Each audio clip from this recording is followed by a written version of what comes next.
ನೋಡಬೇಕು ಎಂಬುದನ್ನು ಎಲ್ಲವನ್ನು ನಾವು ಹೇಳಲಿಕ್ಕೆ ಇದ್ದದ್ದರಿಂದ ಇನ್ನು ಮುಂದೆ ಈ ಸಭೆಯ ಅಧ್ಯಕ್ಷತೆಯನ್ನು ವಹಿಸಿಕೊಂಡಂಥ ಅಶೋಕ್ ಕುಮಾರ್ ರೈ ಅವರು 4 ಮಾತನ್ನು ಆಡಿದ ಮೇಲೆ 1-2 ನಿಮಿಷ ಕಾಲ ನನ್ನ ಪರಮ ಪೂಜ್ಯ ಗುರುಗಳು ಒಂದು ಆಶೀರ್ವಾದ ಮಾಡಿ ನಮ್ಮ ಸಭಾ ಕಾರ್ಯಕ್ರಮ ಇಲ್ಲಿಗೆ ಮುಕ್ತಾಯ ಆಗಿ ಆಮೇಲೆ ನಮ್ಮ ಸಾಂಸ್ಕೃತಿಕ ಕಾರ್ಯಕ್ರಮ 3 ಗಂಟೆ ಕಾಲ ನಡೀಲಿಕ್ಕಿದೆ. ತಮ್ಮಲ್ಲಿ ನಾನು ಕೈ ಮುಗಿದು ಬೇಡುವುದಿಷ್ಟೇ, ಬಂದು ನೀವು ಈ 3 ಗಂಟೆ ಕಾಲ ಇದನ್ನು ವೀಕ್ಷಣೆ ಮಾಡಬೇಕು. ಒಂದು ವಿದ್ಯಾರ್ಥಿಗಳಿಗೆ ನಾವು ಸರಿಯಾದ ಮಾರ್ಗದರ್ಶನ ಕೊಟ್ಟರೆ ಏನು ಮಾಡ್ತಾರೆ ಎಂಬುದನ್ನು ತಾವುಗಳು ಗಮನಿಸಬೇಕು. ಆಮೇಲೆ 3 ಗಂಟೆ ಕಾಲ ನೋಡಿಕೊಂಡು ನೀವು ಹೋಗಬೇಕು ಎಂಬುದೇ ನನ್ನ ಒಂದು ಬಹಳಷ್ಟು ವಿನಂತಿ. ಪ್ರಾರಂಭದಿಂದ ಕೊನೆಯ ತನಕ ಕೊನೆಗೆ ಗೊಂಬೆ ನೃತ್ಯಗಳೆಲ್ಲ ಆಗುವಂಥವರೆಗೆ ಸಹ ತಾವುಗಳು ಕೂತ್ಕೊಂಡ್ರೆ ಅದೇ ನಮ್ಮ ಮಕ್ಕಳಿಗೆ ಕೊಡುವಂಥ ಆಶೀರ್ವಾದ ಅಂತ ಹೇಳಿಕೊಂಡು ನಿಮಗೆಲ್ಲರಿಗೂ ಇವತ್ತಿನ ದಿನ ಆಯ್ತಾರ ದಿನ ನಿಮ್ಮ ಸಮಯವನ್ನು ನಮಗಾಗಿ ಜೋಡಣೆ ಮಾಡೋದಕ್ಕಾಗಿ ನಮ್ಮ ಒಂದು ಕರೆಗೆ ಹೋಗೊಟ್ಟು ತಾವುಗಳ ಬಂದಂಥ ತಾವೆಲ್ಲರಿಗೂ ಕೂಡ ಪ್ರೀತಿಯಿಂದ ಕೈ ಮುಗಿದುಕೊಂಡು ನನ್ನ ಮಾತನ್ನು ಮುಗಿಸ್ತಾ ಇದ್ದೇನೆ. ಸದಾ ನಿಮ್ಮ ಆಶೀರ್ವಾದ, ನಿಮ್ಮ ಪ್ರೀತಿ ವಿಶ್ವಾಸ ನಮ್ಮ ಮೇಲೆ ಸದಾ ಇರಲಿ ಅಂತ ಹೇಳಿಕೊಂಡು ನನ್ನ ಮಾತು ಮುಗಿಸ್ತಾ ಇದ್ದೇನೆ. ಘನತೆವೆತ್ತ ಈ ಸಭೆಯ ಅಧ್ಯಕ್ಷತೆಯನ್ನು ವಹಿಸಿಕೊಂಡಿರುವವರು ಪುತ್ತೂರಿನ ಮಾನ್ಯ ಶಾಸಕರಾಗಿರ್ತಕ್ಕಂಥ ಶ್ರೀ ಅಶೋಕ್ ಕುಮಾರ್ ರೈ ಅವರು. ಅವರೀಗ ಅಧ್ಯಕ್ಷೀಯ ನುಡಿಗಳನ್ನು ಆಡಬೇಕು ಅಂತ ಅವರನ್ನು ಅತ್ಯಂತ ಗೌರವಪೂರ್ವಕವಾಗಿ ವಿನಂತಿಸಿಕೊಳ್ತಾ ಇದ್ದೇವೆ.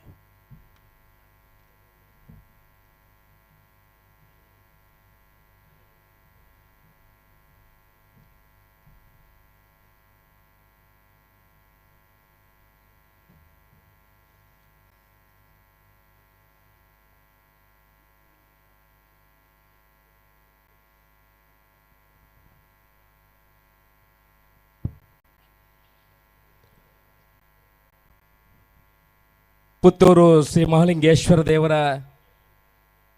ಅನುಗ್ರಹವನ್ನು ಬೇಡುತ್ತಾ, ರೂವಾರಿ ಆತ್ಮೀಯರು, ನನ್ನ ಮಾರ್ಗದರ್ಶಕರು ಆಗಿರುವಂಥ ಡಾಕ್ಟರ್ ಮೋಹನ್ ಆಲೋ ಅವರೇ,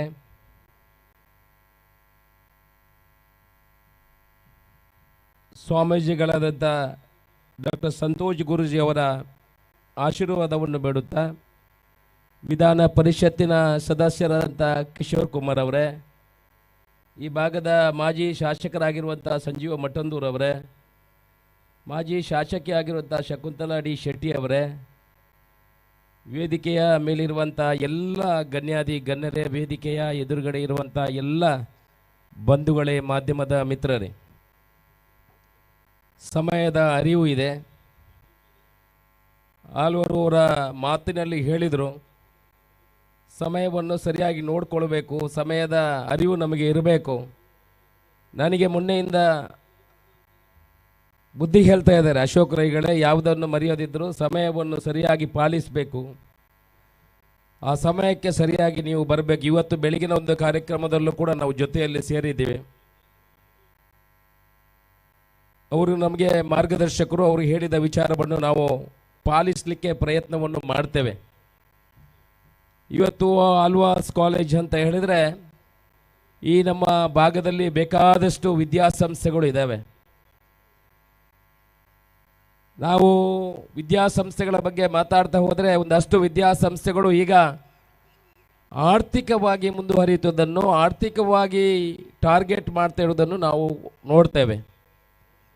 ಆದರೆ ಆಳ್ವಾಸ್ ವಿದ್ಯಾಸಂಸ್ಥೆ ಅವರೀಗ ಹೇಳಿದ ಹಾಗೆ ಒಂದು ಕಡೆ ವಿದ್ಯಾರ್ಜನೆ ಮಾಡಿದರೆ ಇನ್ನೊಂದು ಕಡೆ ವಿದ್ಯಾಭ್ಯಾಸಕ್ಕೆ ಅವರು ಏನೋ ಕೊಡುಗೆಯನ್ನು ಕೊಡ್ತಾರೆ. ಅದರ ಜೊತೆಯಲ್ಲಿ ಇವತ್ತು ಸಾಂಸ್ಕೃತಿಕ ಕಾರ್ಯಕ್ರಮ ಆಗಲಿ, ಅದರಲ್ಲಿ ಆಟೋಟ ಸ್ಪರ್ಧೆಗಳಿಗೆ ಅವರು ಕೊಡುವಂಥ ಮಹತ್ವದಿಂದ ಬಹುಶಃ ಇವತ್ತು ನಾವು ಕೂಡ ಹೆಮ್ಮೆ ಪಡುವಂಥ ವಿಚಾರವಾಗಿದೆ.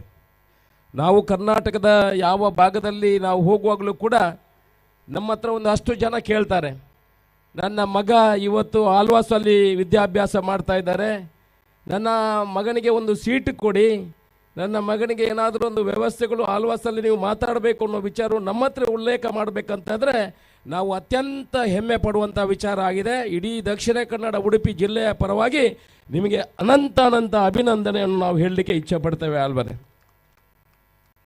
ಈ ಆಳ್ವಾಸ್ ನುಡಿಸಿರಿಯನ್ನು ಯಾಕೆ ಮಾಡಿದರು ಅಂತ ನಮ್ಮ ಕೆಲವರಿಗೆಲ್ಲ ಗೊಂದಲ ಇರ್ಬೋದು. ಅವರಿಗೆ ಉಲ್ಲೇಖ ಮಾಡಿದರು, ಏನಾದರೂ ಒಂದಷ್ಟು ಮಕ್ಕಳು ಬರ್ತದ ಅನ್ನೋ ಉದ್ದೇಶವನ್ನು ಇಟ್ಕೊಂಡು ಅವರು ಖಂಡಿತ ಮಾಡಲಿಲ್ಲ. ನಾವು ಸುಮಾರು ಒಂದು 10 ವರ್ಷದಿಂದ ಅವರು ಬೇರೆ ಬೇರೆ ಕಡೆಯಿಂದ ನಾವು ಬೇಡಿಕೆಯನ್ನು ಇಡ್ತದೆ, ಆಳ್ವರೆ ನಮ್ಮ ಒಂದು ಕಾರ್ಯಕ್ರಮಕ್ಕೆ ನಿಮ್ಮ ತಂಡವನ್ನು ಕಳಿಸಿ ನಮಗೆ ಕಾರ್ಯಕ್ರಮವನ್ನು ಕೊಡಬೇಕು ಅಂತ.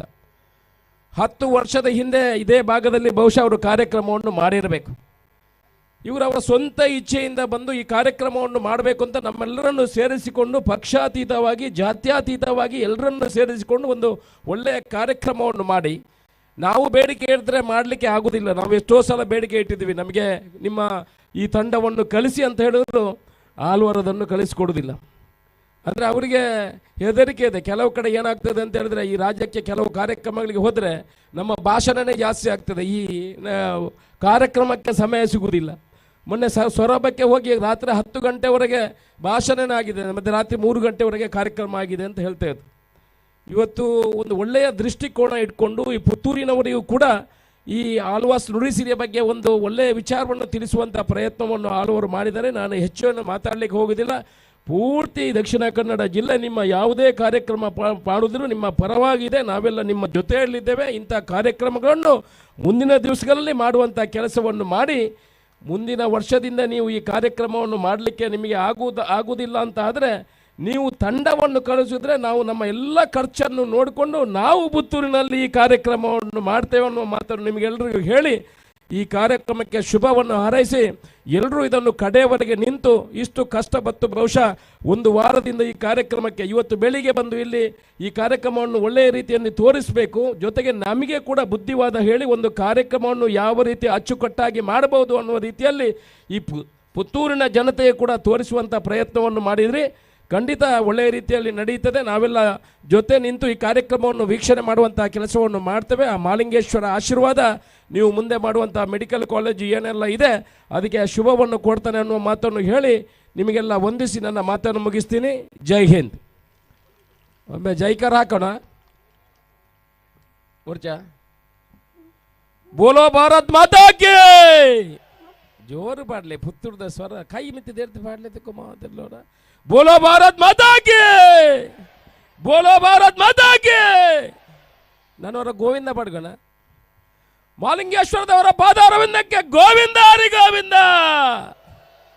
ಕೈ ಬನ್ನಿ ದೇರಿ ಪುಳ್ಳೆಣ್ಣ ದಯವೆಲ್ಲ ದೇರಿ ಪಡ್ಗ ಕೈ ಮುಗಿದಿ. ಮಾಲಿಂಗೇಶ್ವರದವರ ಪಾದಾರವಿಂದಕ್ಕೆ ಗೋವಿಂದ ಹರಿ ಗೋವಿಂದ. ನಾನವರ ಮಾಲಿಂಗೇಶ್ವರದವರ ಪಾದಾರವಿಂದಕ್ಕೆ ಗೋವಿಂದ ಹರಿ ಗೋವಿಂದ ಗೋವಿಂದ. ಮುಂದೆ ಶ್ರೀ ಬಾರಕೂರು ಮಹಾಸಂಸ್ಥಾನದ ಪರಮಪೂಜ್ಯ ಸಂತೋಷ್ ಗುರೂಜಿಯವರು ಶುಭಾಶೀರ್ವಾದದ 2 ನುಡಿಗಳನ್ನು ಆಡಬೇಕು ಅಂತ ಅವರನ್ನು ಅತ್ಯಂತ ಭಕ್ತಿಪೂರ್ವಕವಾಗಿ ವಿನಂತಿಸಿಕೊಳ್ತಾ ಇದ್ದೇವೆ. ಪಂಚರತ್ನಾಕ್ಯ ಮೇದದ್ಯ ನಿತ್ಯ ಶುದ್ಧ ಪಠನರ್ಹ ತಸ್ಯ ಪ್ರಸನ್ನೋ ಭಗವಾನ್ ಶಾಸ್ತ್ರೆಯೇ ವಸ್ತಿ ಮಾನಸ. ಈಗಾಗಲೇ 6:30 ಆಗೋಯ್ತು. 6:30ಗೆ ಪ್ರಾರಂಭ ಮಾಡೋದು. ಇಡೀ ದಕ್ಷಿಣ ಕನ್ನಡ ಜಿಲ್ಲೆ ಆಳ್ವರಿಗೆ ಹೆದರುವುದು ಅವರ ಸಮಯಕ್ಕೆ, ಅವರ ಪಂಕ್ಚುಯಾಲಿಟಿಗೆ. ಆಳ್ವರು ಕರೀತಾರೆ ಅಂದರೆ ಟೈಮಿಗೆ ಸರಿಯಾಗಿ ಹೋಗಿ ಸ್ವಾಮೀಜಿ ಮುಗಿದೋಗ್ಬಿಡ್ತದೆ ಅಂತಾರೆ. ಅಷ್ಟು ಒಂದು ಶ್ರದ್ಧೆಯನ್ನು ಪಂಕ್ಚುಯಾಲಿಟಿಯನ್ನು ಸಮಾಜಕ್ಕೆ ಕೊಟ್ಟಿದ್ದಾರೆ ಅಂತಂದರೆ ಅವರಲ್ಲಿರ್ತಕ್ಕಂಥ ಮಕ್ಕಳಿಗೆ ಎಷ್ಟು ಸಂಸ್ಕಾರ ಕೊಟ್ಟಿರ್ಬೋದು ಅದು ಯೋಚನೆ ಮಾಡಿ. ಯಾವ ಮಕ್ಕಳೇ ಆಗಲಿ ಇವತ್ತು ಪದವೀಧರರಾಗೋದು ಮುಖ್ಯ ಅಲ್ಲ, ವಿದ್ಯಾವಂತರಾಗಬೇಕು. ವಿದ್ಯಾವಂತರಾಗೋದು ಬೇರೆ, ಪದವೀಧರರಾಗೋದು ಬೇರೆ. ಪದವೀಧರರಾದವರು ಕಡೆಗೆ ಮಕ್ಕಳು ಅಪ್ಪ ಅಮ್ಮನ ಬಿಟ್ಟು ಅಥವಾ ನಮ್ಮನ್ನು ಹಾಸ್ಟೆಲಿಗೆ ಹಾಕಿದ್ದಾರೆ ಮೂಡುಬಿದ್ರೆಯಲ್ಲಿ, ಅಪ್ಪ ಅಮ್ಮನ ನಂತರ ಹಾಸ್ಟೆಲಿಗೆ ಹಾಕಬೇಕಂತೇಳಿ ಆ ಮಕ್ಕಳನ್ನು ಹಾಕುವಂಥದ್ದು ಜಾಸ್ತಿ ನೋಡ್ತೇವೆ. ಆದರೆ ಎಲ್ಲಿ ಸಂಸ್ಕಾರ ಕಲಿಸ್ಕೊಡ್ತೇವೆ ನೋಡಿ, ಭಾಷೆಗೆ ಸಂಸ್ಕಾರ ಬಂದ ಮೇಲೆ ಅದು ಈ ನೃತ್ಯ ಕಲೆಯಲ್ಲಿ ಯಾವ ಮಕ್ಕಳು ತೊಡಗಿಸ್ಕೊಂಡಿದ್ದಾರೋ ಅವರು ಅವರವರ ತಂದೆ ತಾಯಿಗಳ ಕೈ ಬಿಡುವುದಿಲ್ಲ ಅನ್ನೋದಕ್ಕೆ ಅದೇ ಸಾಕ್ಷಿ. ಆ ಸರಸ್ವತಿಯ ಕಲೆಯನ್ನು ಕೊಟ್ಟದ್ದು ಇದು ಬಹಳ ಮುಖ್ಯ. ಎಷ್ಟೋ ಶಾಲಾ ಕಾಲೇಜುಗಳಿದ್ದಾವೆ, ಆ ಕಾಲೇಜುಗಳಲ್ಲಿ ಬರೀ ರ್ಯಾಂಕು ಮಾರ್ಕ್ಸು ಇರತಕ್ಕಂಥದ್ದು ಜಾಸ್ತಿ. ಆದರೆ ಮೂಡುಬಿದ್ರೆಯಲ್ಲಿ ನಾವು ಎಷ್ಟೋ ವರ್ಷವನ್ನು ನೋಡ್ತಾ ಬಂದಿದ್ದೇವೆ. ಆಳ್ವಾಸು ಮಕ್ಕಳಿಗೆ ಸಂಸ್ಕೃತಿ ಜೊತೆಯಲ್ಲಿ ಅವರ ಬದುಕಿನ ಕಲೆ ಕಲಿಸೋದನ್ನು ಕೂಡ ವಿದ್ಯೆಯ ಜೊತೆಯಲ್ಲಿ ಕಲಿಸ್ಕೊಡ್ತಾ ಇರುವಂಥದ್ದು ಬಹಳ ಮುಖ್ಯ. ಅದರೊಳಗೆ ಅವ್ರು ಈಗಾಗಲೇ ಹೇಳಿದ್ರು, ವರ್ಷದಲ್ಲೇ 22,000 ಮಕ್ಕಳಿದ್ದಾವೆ ಅಂತಂದರೆ ಆ ಮಕ್ಕಳಲ್ಲಿ ನಾನಾಗ ಚೌಕಿಗೆ ಹೋಗಿ ನೋಡ್ಕೊಂಡು ಬಂದೆ. ಆ ಮಕ್ಕಳು ತನ್ನ ಮೇಕಪ್ಪನ್ನು ತನ್ನ ಬಣ್ಣವನ್ನು ತಾನೇ ಬರ್ಕೊಳ್ಳೋ ಮಟ್ಟಕ್ಕೆ ಆ ಮಕ್ಕಳನ್ನ ತಯಾರು ಮಾಡಲಾಗಿದೆ. ಇದು ನಿಜವಾದ ಸ್ಕಿಲ್ಲು. ಈ ಸ್ಕಿಲ್ಲನ್ನು ಯಾವ ಶಾಲೆ ಕೊಟ್ಟಿತ್ತು? ಅವರೊಂದು ಮಾತು ಹೇಳಿದರು, ಪರಿಶಿಷ್ಟ ವರ್ಗದವರಿಗೆ 50 ಕೋಟಿ ರೂಪಾಯಿಗಳನ್ನು ಪ್ರತಿ ವರ್ಷ ವಿನಿಯೋಗಿಸೋದಿದೆಯಲ್ಲ, ಇದನ್ನು ನಳಿನ್ ಕುಮಾರ್ ಅವರು ಹಾಗೂ ಈಗ ಪ್ರಸ್ತುತ ಇರತಕ್ಕಂತಹ ನಮ್ಮ ಸಂಸದರು ಕೇಂದ್ರ ಸರ್ಕಾರದ ಗಮನಕ್ಕೆ ತರಬೇಕು. ಇಂಥ ಒಂದು ಕೆಲಸವನ್ನು ನಿಸ್ವಾರ್ಥವಾಗಿ ಮಾಡ್ತಕ್ಕಂಥ ಇನ್ಸ್ಟಿಟ್ಯೂಷನ್ನ ನಾನಂತೂ ಕೇಳಿಲ್ಲ. ಇಂಥ ಮಾಡ್ತಾ ಇರುವಂಥದ್ದನ್ನು ಸರ್ಕಾರ ಗುರುತಿಸಿ ಮುಂದೊಂದು ದಿನ ಪದ್ಮಶ್ರೀಯನ್ನು ಇವರಿಗೆ ಕೊಡಬೇಕಾದ ಅನಿವಾರ್ಯತೆ ಈ ದೇಶಕ್ಕೆ ಇದೆ ಅನ್ನೋದನ್ನು ನಾವು ಈ ಸಂದರ್ಭದಲ್ಲಿ ಕಾಣ್ತೀವಿ. ಪುತ್ತೂರಿಗೆ ನಾವು ಹಿಂದೆ ಬಂದಿದ್ವಿ ಬ್ರಹ್ಮಕಲಶ ಕಾರ್ಯಕ್ರಮಕ್ಕೆ. ಮಹತೋಭಾರ ಅಂದರೆ ಏನು ಸ್ವಾಮೀಜಿ ಅಂತ ಒಂದು ಚೀಟಿ ಕೊಟ್ಟಿದ್ರು ನನಗೆ. ಯಾಕೆಂದರೆ ಈಶ್ವರನಿಗೆ ಮಾತ್ರ ಅದನ್ನು ಕರೀತಾರೆ, ಇದು ಯಾಕೆ ಕರೀತಾರೆ ಅಂತ ಅದ್ರ ಬಗ್ಗೆ ಮಾತಾಡಿದ್ದೆ. ಅವತ್ತೂ ಸಹ ನಿಮ್ಮ ಜನರನ್ನು ನೋಡಿದ ಮೇಲೆ ಇವತ್ತೇ ಬಂದಿರುವಂಥದ್ದು. ಇವತ್ತು ಈ ನಾಟ್ಯ ವೈಭವವನ್ನು ನೀವು ಇಷ್ಟು ದೊಡ್ಡ ವೇದಿಕೆಯಲ್ಲಿ ನೀವು ಕಡೇ ತನಕ ಇದ್ದರೆ ಆ ಮಕ್ಕಳಿಗೆ ದೊಡ್ಡ ಆಶೀರ್ವಾದ ಆಗ್ತದೆ. ನಾವು ಮಧ್ಯದಲ್ಲೇ ಯಕ್ಷಗಾನ ನೋಡಿಬಿಟ್ಟು ಹೋದಾಗೆ ಬಿಟ್ಟು ಹೋಗಿಬಿಟ್ರೆ ಮಕ್ಕಳಿಗೆ ಮಾತ್ರ ದ್ರೋಹ ಮಾಡಬಾರ್ದು. ನಾವು ಅದ್ರ ಬೇರೆಯವರಿಗಾದ್ರೆ ಅಡ್ಡಿಲ್ಲ, ಮಕ್ಕಳಿಗೆ ಮಾತ್ರ ಕಡೇ ತನಕ ನೀವು ಇದ್ದರೆ ಅದು ನಿಜವಾದ ಆಶೀರ್ವಾದ ಆಗುತ್ತೆ. ಒಂದು ನಾಟ್ಯದಲ್ಲಿ ನಿಜವಾದ ಕಲೆ ಏನಿದೆ ಅಂದರೆ ಯಥೋ ಹಸ್ತಃ ತಥೋ ದೃಷ್ಟಿ, ಯಥೋ ದೃಷ್ಟಿ ತಥೋ ಮನಃ, ಯಥೋ ಮನಃ ತಥೋ ಭಾವ, ಯಥೋ ಭಾವ ತಥೋ ರಸಃ. ಇದು 5 ನೃತ್ಯದ ಪಂಚಕಗಳಂತೆ. ಅಂಥದ್ದನ್ನು ಮಕ್ಕಳಿಗೆ ತುಂಬಿಕೊಟ್ಟಿರುವಂಥದ್ದು ಆಳ್ವರ ದೊಡ್ಡತನ. ಇಂಥ ಒಂದು ನುಡಿ ಸಿರಿ ನಿಮ್ಮ ಬದುಕಿನ ಮಕ್ಕಳ ಬದುಕಿನಲ್ಲಿ ನಿಜವಾಗ್ಲೂ ಶಾರದೆಯ ನುಡಿಯಾಗಲಿ ಅಂತ ಆಶೀರ್ವಾದ ಮಾಡಿ ನಮ್ಮ ಮಾತಿಗೆ ಪೂರ್ಣ ವಿರಾಮ ಮಾಡ್ತಾ ಇದ್ದೇವೆ.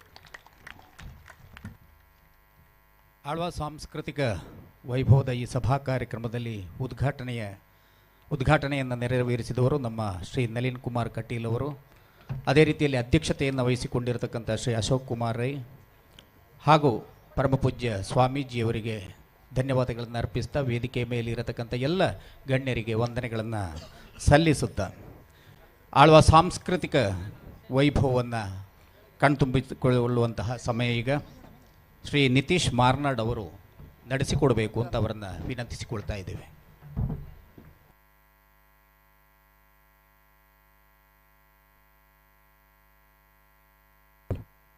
cheek, hello. Hello, cheek, hello. Cheek, taste, hello. Taste, hello.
ಎಲ್ರಿಗೂ ನಮಸ್ಕಾರ.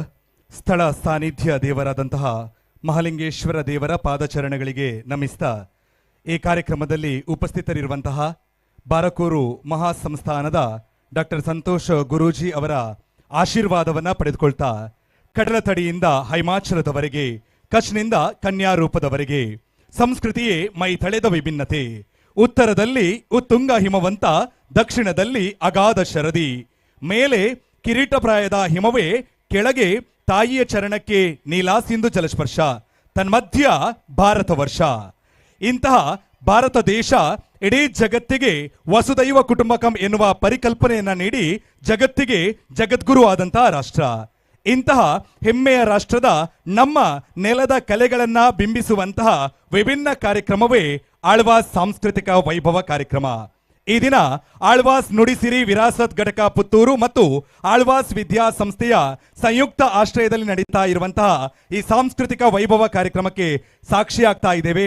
ಈ ಕಾರ್ಯಕ್ರಮದಲ್ಲಿ ನಮ್ಮೊಂದಿಗೆ ಉಪಸ್ಥಿತರಿರುವಂತಹ ಮಾಜಿ ಸಂಸದರು ಆದಂತಹ ನಳಿನ್ ಕುಮಾರ್ ಕಟೀಲ್ ಸರ್ ಇವರನ್ನ, ಅದೇ ರೀತಿ ಈ ಭಾಗದ ಶಾಸಕರು ಆದಂತಹ ಸನ್ಮಾನ್ಯ ಅಶೋಕ್ ಕುಮಾರ್ ರೈ ಪುತ್ತೂರು ಇವರನ್ನ, ಅದೇ ರೀತಿ ಆಳ್ವಾಸ್ ವಿದ್ಯಾಸಂಸ್ಥೆಗಳ ಅಧ್ಯಕ್ಷರು ಆದಂತಹ doctor M Mohan Alva's sir, ಜೊತೆಗೆ ಈ ಕಾರ್ಯಕ್ರಮಕ್ಕೆ ಸಾಕ್ಷಿಯಾಗಲಿಕ್ಕಿರುವಂತಹ ಅತಿಥಿ ಅಭ್ಯಾಗತರನ್ನ, ಜೊತೆಗೆ ನೆರೆದಿರುವಂತಹ ಸಮಸ್ತ ಪುತ್ತೂರಿನ ಜನತೆಯನ್ನ ಆಳ್ವಾಸ್ ಸಾಂಸ್ಕೃತಿಕ ವೈಭವ ಕಾರ್ಯಕ್ರಮಕ್ಕೆ ಅತ್ಯಂತ ಪ್ರೀತಿಪೂರ್ವಕವಾಗಿ ಸ್ವಾಗತಿಸ್ತಾ ಇದ್ದೇವೆ.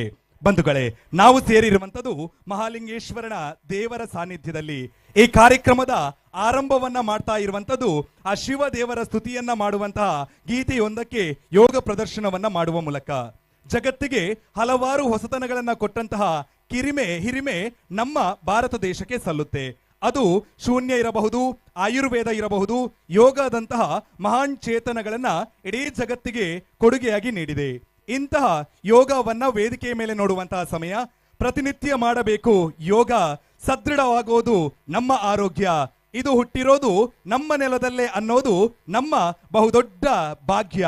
ಇದೀಗ ವೇದಿಕೆಯ ಮೇಲೆ ಕಲಾತ್ಮಕ ಯೋಗ ಪ್ರದರ್ಶನ ನಿರ್ದೇಶನವನ್ನ ಮಾಡಿದ್ದಾರೆ ನಿರ್ಮಲಾ ಕೋಡ್ಲಿಕರ್. ಬನ್ನಿ ನೋಡೋಣ ಯೋಗ ಪ್ರದರ್ಶನ ನಿಮಗಾಗಿ.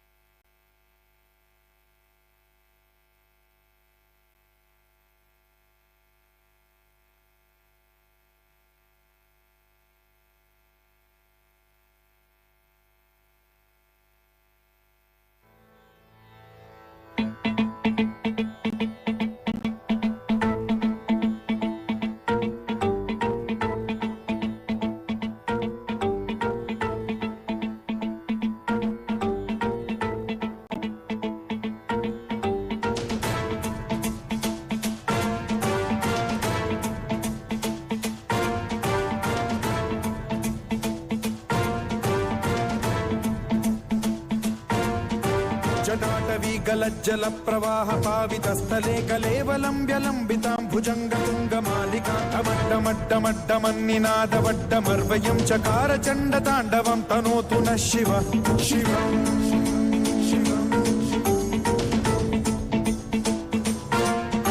जटाकटाह संभ्रम भ्रम निलिम्प निर्झरी विलोल वीचि वल्लरी विराजमान मूर्धनि धगद्धगद्धगज्ज्वलल्ललाट पट्ट पावके किशोर चन्द्रशेखरे रतिः प्रतिक्षणम् मम.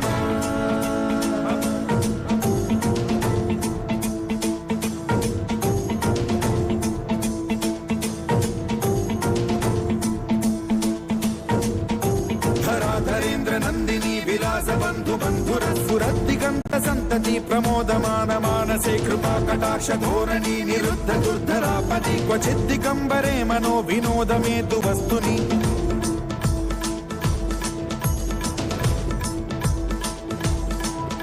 जटाभुजंग पिंगल स्फुरत् प्रणामणि प्रभा कदम्ब कुङ्कुमद्रव प्रलिप्त दिग्वधूमुखे मदान्ध सिन्धुर स्फुरत्वगुत्तरीय मेदुरे मनो विनोदमद्भुतं बिभर्तु भूत भर्तरि.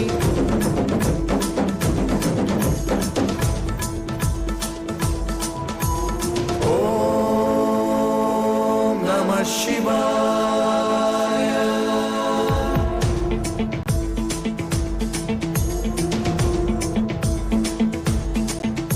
सदाशिवं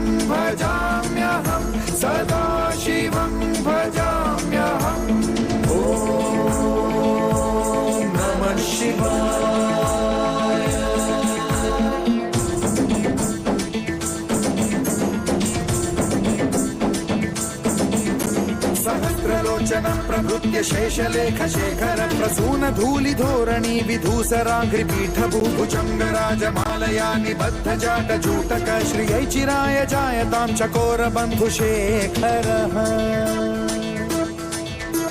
ललाटचत्वरज्वलद्धनञ्जय स्फुलिङ्गभालिपीतपञ्चसायकं नमन्निलिम्पनायकं सुधामयूखलेखया विराजमान शेखरं महाकपालि सम्पदे शिरोजटालमस्तु नः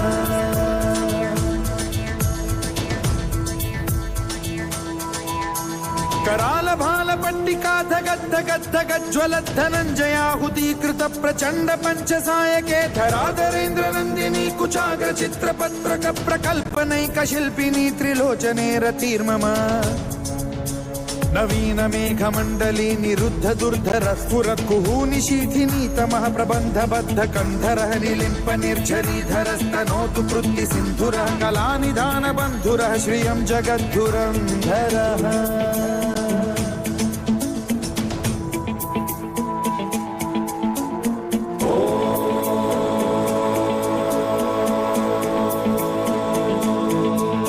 प्रफुल्ल नील पंकज प्रपंच कालिम प्रभावलंबिकंठ कंदली रुचि प्रबद्ध कंधरं स्मरच्छिदं पुरच्छिदं भवच्छिदं मखच्छिदं गजच्छिदान्धकच्छिदं तमन्तकच्छिदं भजे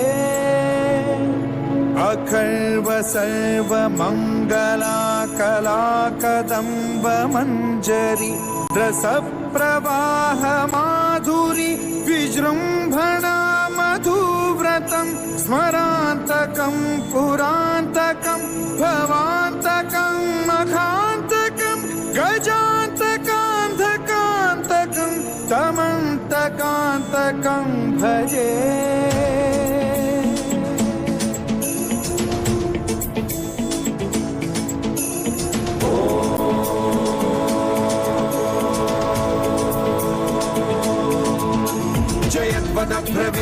भ्रमद्भुजङ्गमश्वस विनिर्गमत्क्रमस्फुरत् कराल भाल हव्यवाढ्यमिद्धिमिद्धिमिध्वनन् मृदङ्गतुङ्गमङ्गलध्वनिक्रम प्रवर्तित प्रचण्ड ताण्डवः शिवा विचित्र तल्पयोर्भुजङ्गमौक्तिकर्त्रयो गरिष्ठरत्नलोष्टयो सुहृद्विपक्ष पक्षयो कृष्णारविन्द चक्षुषो प्रजामही महेन्द्रयो समप्रवृत्तिकः कदा सदा शिवं भजाम्यहम्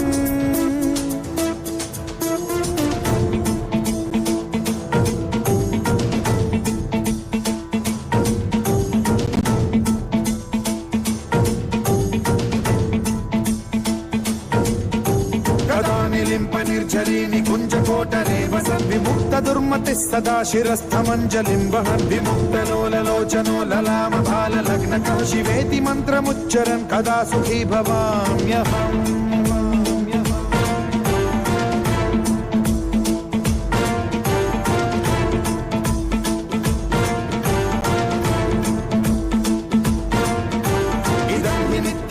मुक्तमुत्तमोत्तमं स्तवं पठन् स्मरन् ब्रुवन्नरो विशुद्धिमेति सन्ततं हरे गुरौ सुभक्तिमाशु याति नान्यथा गतिं विमोहनं हि देहिनां सुशङ्करस्य विमोहनं हि देहिनां सुशङ्करस्य विमोहनं हि देहिनां सुशङ्करस्य चिन्तनम्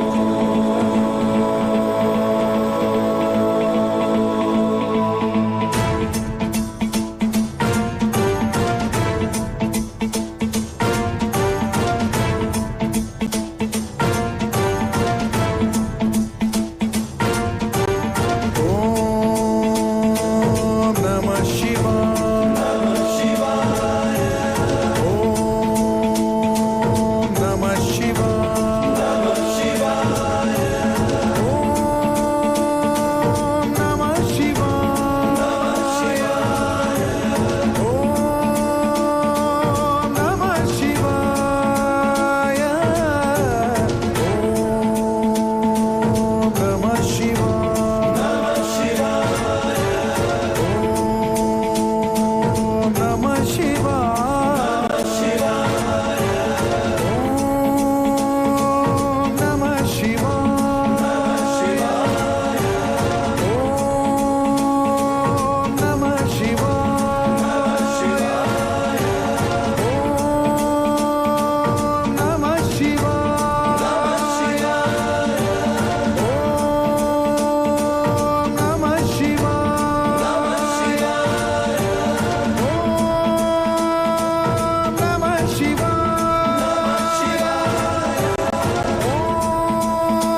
ಶಿವಾಯ ಓಂ ನಮಃ ಶಿವಾಯ ಓಂ ನಮಃ ಶಿವಾಯ ಓಂ ನಮಃ ಶಿವಾಯ ಓಂ ನಮಃ ಶಿವಾಯ ಓಂ ನಮಃ ಶಿವಾಯ ಓಂ ನಮಃ ಶಿವಾಯ ಓಂ ನಮಃ ಶಿವಾಯ ಓಂ ನಮಃ ಶಿವಾಯ ಓಂ ನಮಃ ಶಿವಾಯ ಓಂ ನಮಃ ಶಿವಾಯ ಓಂ ನಮಃ ಶಿವಾಯ ಓಂ ನಮಃ ಶಿವಾಯ ಓಂ ನಮಃ ಶಿವಾಯ ಓಂ ನಮಃ ಶಿವಾಯ ಓಂ ನಮಃ ಶಿವಾಯ.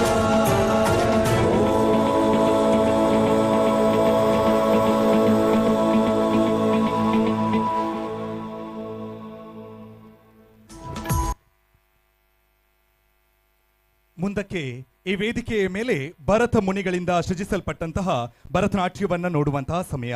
ನಮ್ಮೆಲ್ಲರಿಗೂ ಕೂಡ ಸಮುದ್ರ ಮಥನದ ಕತೆ ತಿಳಿದಿರಬಹುದು.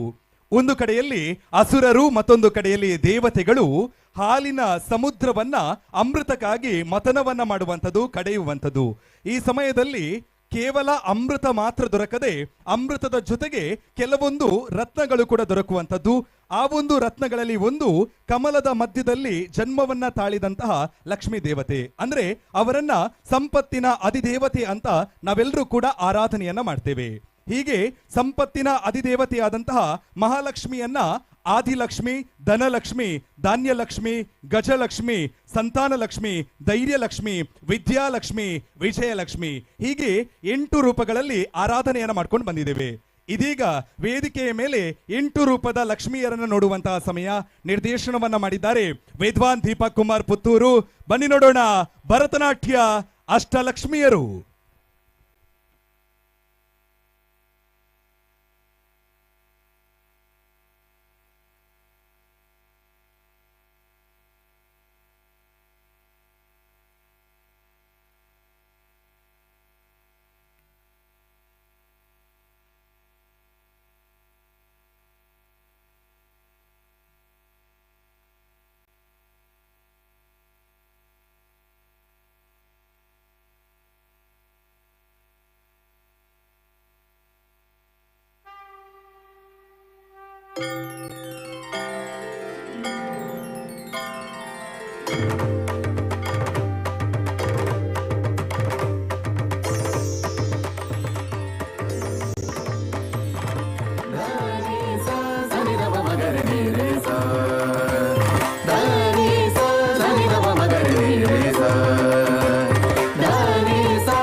Sari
कामितदाते मोक्षप्रदाते आदिलक्ष्मी नमोऽस्तुते कामितदाते मोक्षप्रदाते आदिलक्ष्मी नमोऽस्तुते आदिलक्ष्मी नमोऽस्तुते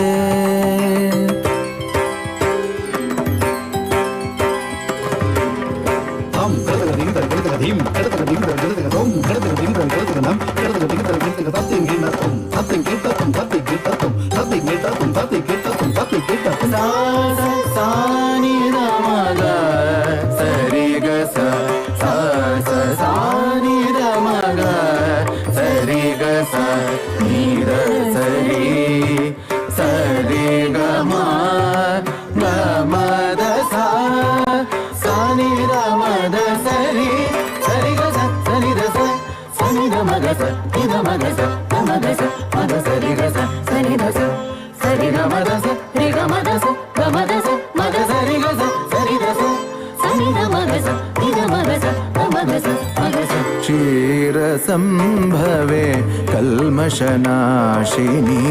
धान्यलक्ष्मी नमोऽस्तुते क्षीरसम्भवे कल्मषनाशिनी धान्यलक्ष्मी नमोऽस्तुते धान्यलक्ष्मी नमोऽस्तुते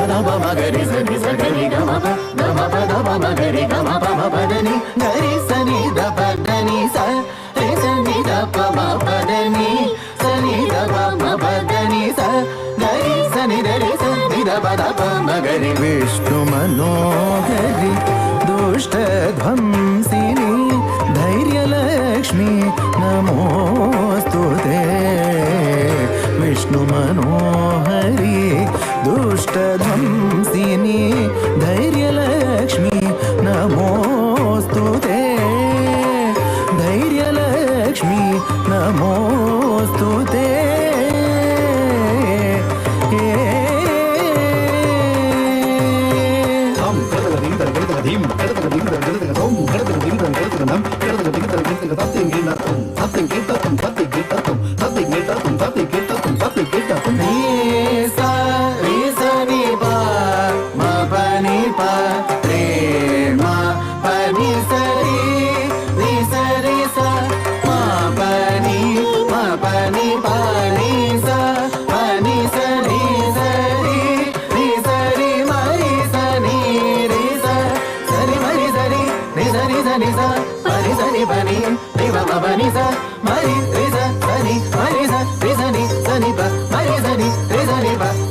चतुरानन हरि हरादि पूजिते गजलक्ष्मी देवी नमोऽस्तुते चतुरानन हरि हरादि पूजिते गजलक्ष्मी देवी नमोऽस्तुते गजलक्ष्मी देवी नमोऽस्तुते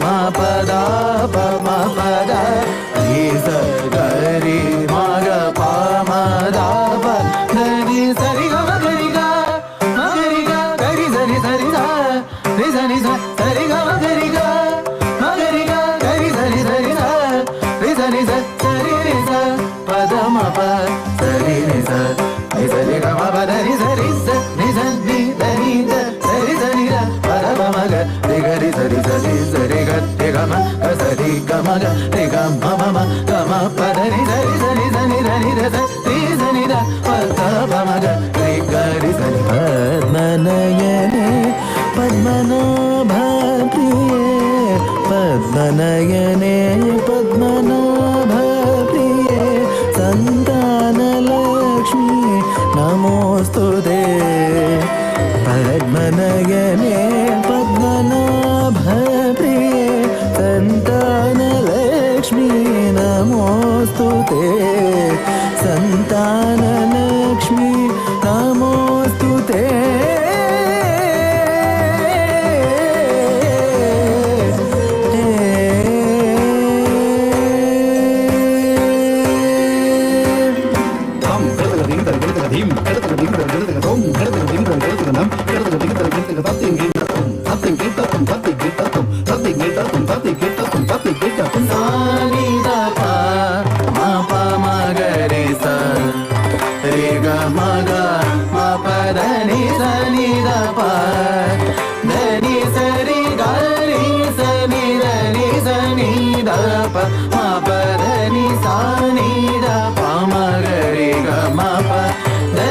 ಸರಿ ಗಾರಿ ಸನಿ ಧನಿ ಸನಿ ದ ಪ ಮ ಪ ಧನಿ ಸಾನಿ ದ ಪ ಮ ಗರಿ ಗ ಮ ಪ ಸರಿ ಗ ಮ ಪ ಮ ಗರಿ ಗ ಮ ಪ ಧನಿ ದ ಪ ಮ ಪ ಧನಿ ಸರಿ ಸನಿ ದ ಪ ಮ ಪ ಧನಿ ಸರಿ ಗರಿ ಸನಿ ಧನಿ ಸರಿ ಗರಿ ಸನಿ ಧನಿ ಸರಿ ಗರಿ ಸನಿ ಸರಿ ಸನಿ ದ ಪ ಧನಿ ಸರಿ ಸನಿ ದ ಪ ಧನಿ ಸರಿ ಸನಿ ಧನಿ ಸರಿ ದ ಪ ಮ ಪ ಧನಿ ಸನಿ ದ ಪ ಮ ಪ ಧನಿ ಸರಿ ದ ಪ ಮ ಧರ್ಮ ಸಂವರ್ಧಿನಿ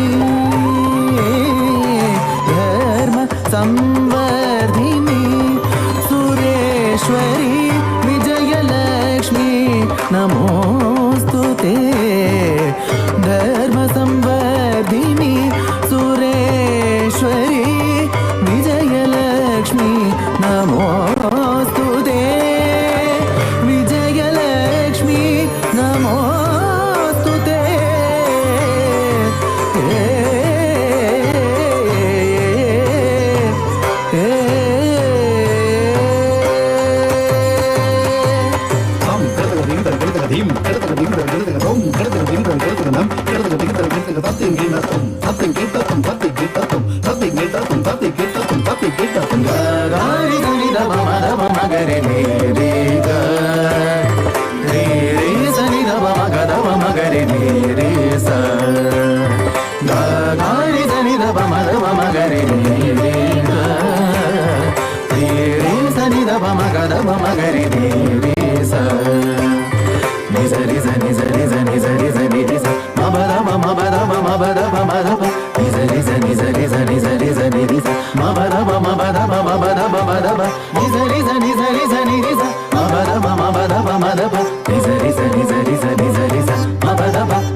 ಜ್ಞಾನದಾಯಿನಿ ಪದ್ಮಸುಂದರಿ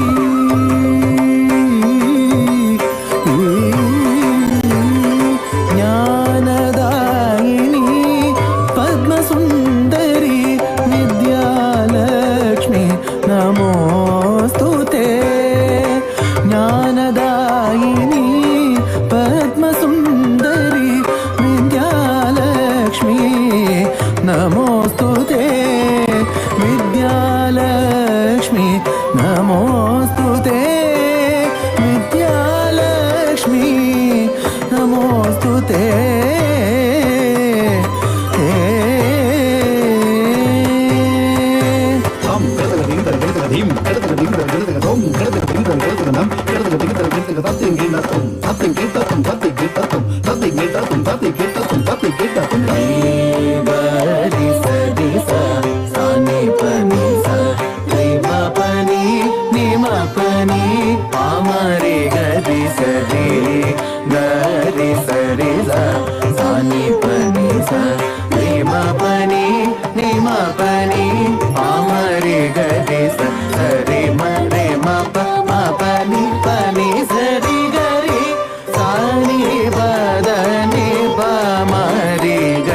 दारिद्र्यद मणि संपत् प्रदात्री श्रीधनलक्ष्मी नमोस्तुते दारिद्र्यद मणि संपत् प्रदात्री श्रीधनलक्ष्मी नमोस्तुते श्रीधनलक्ष्मी नमोस्तुते श्रीधनलक्ष्मी नमोस्तुते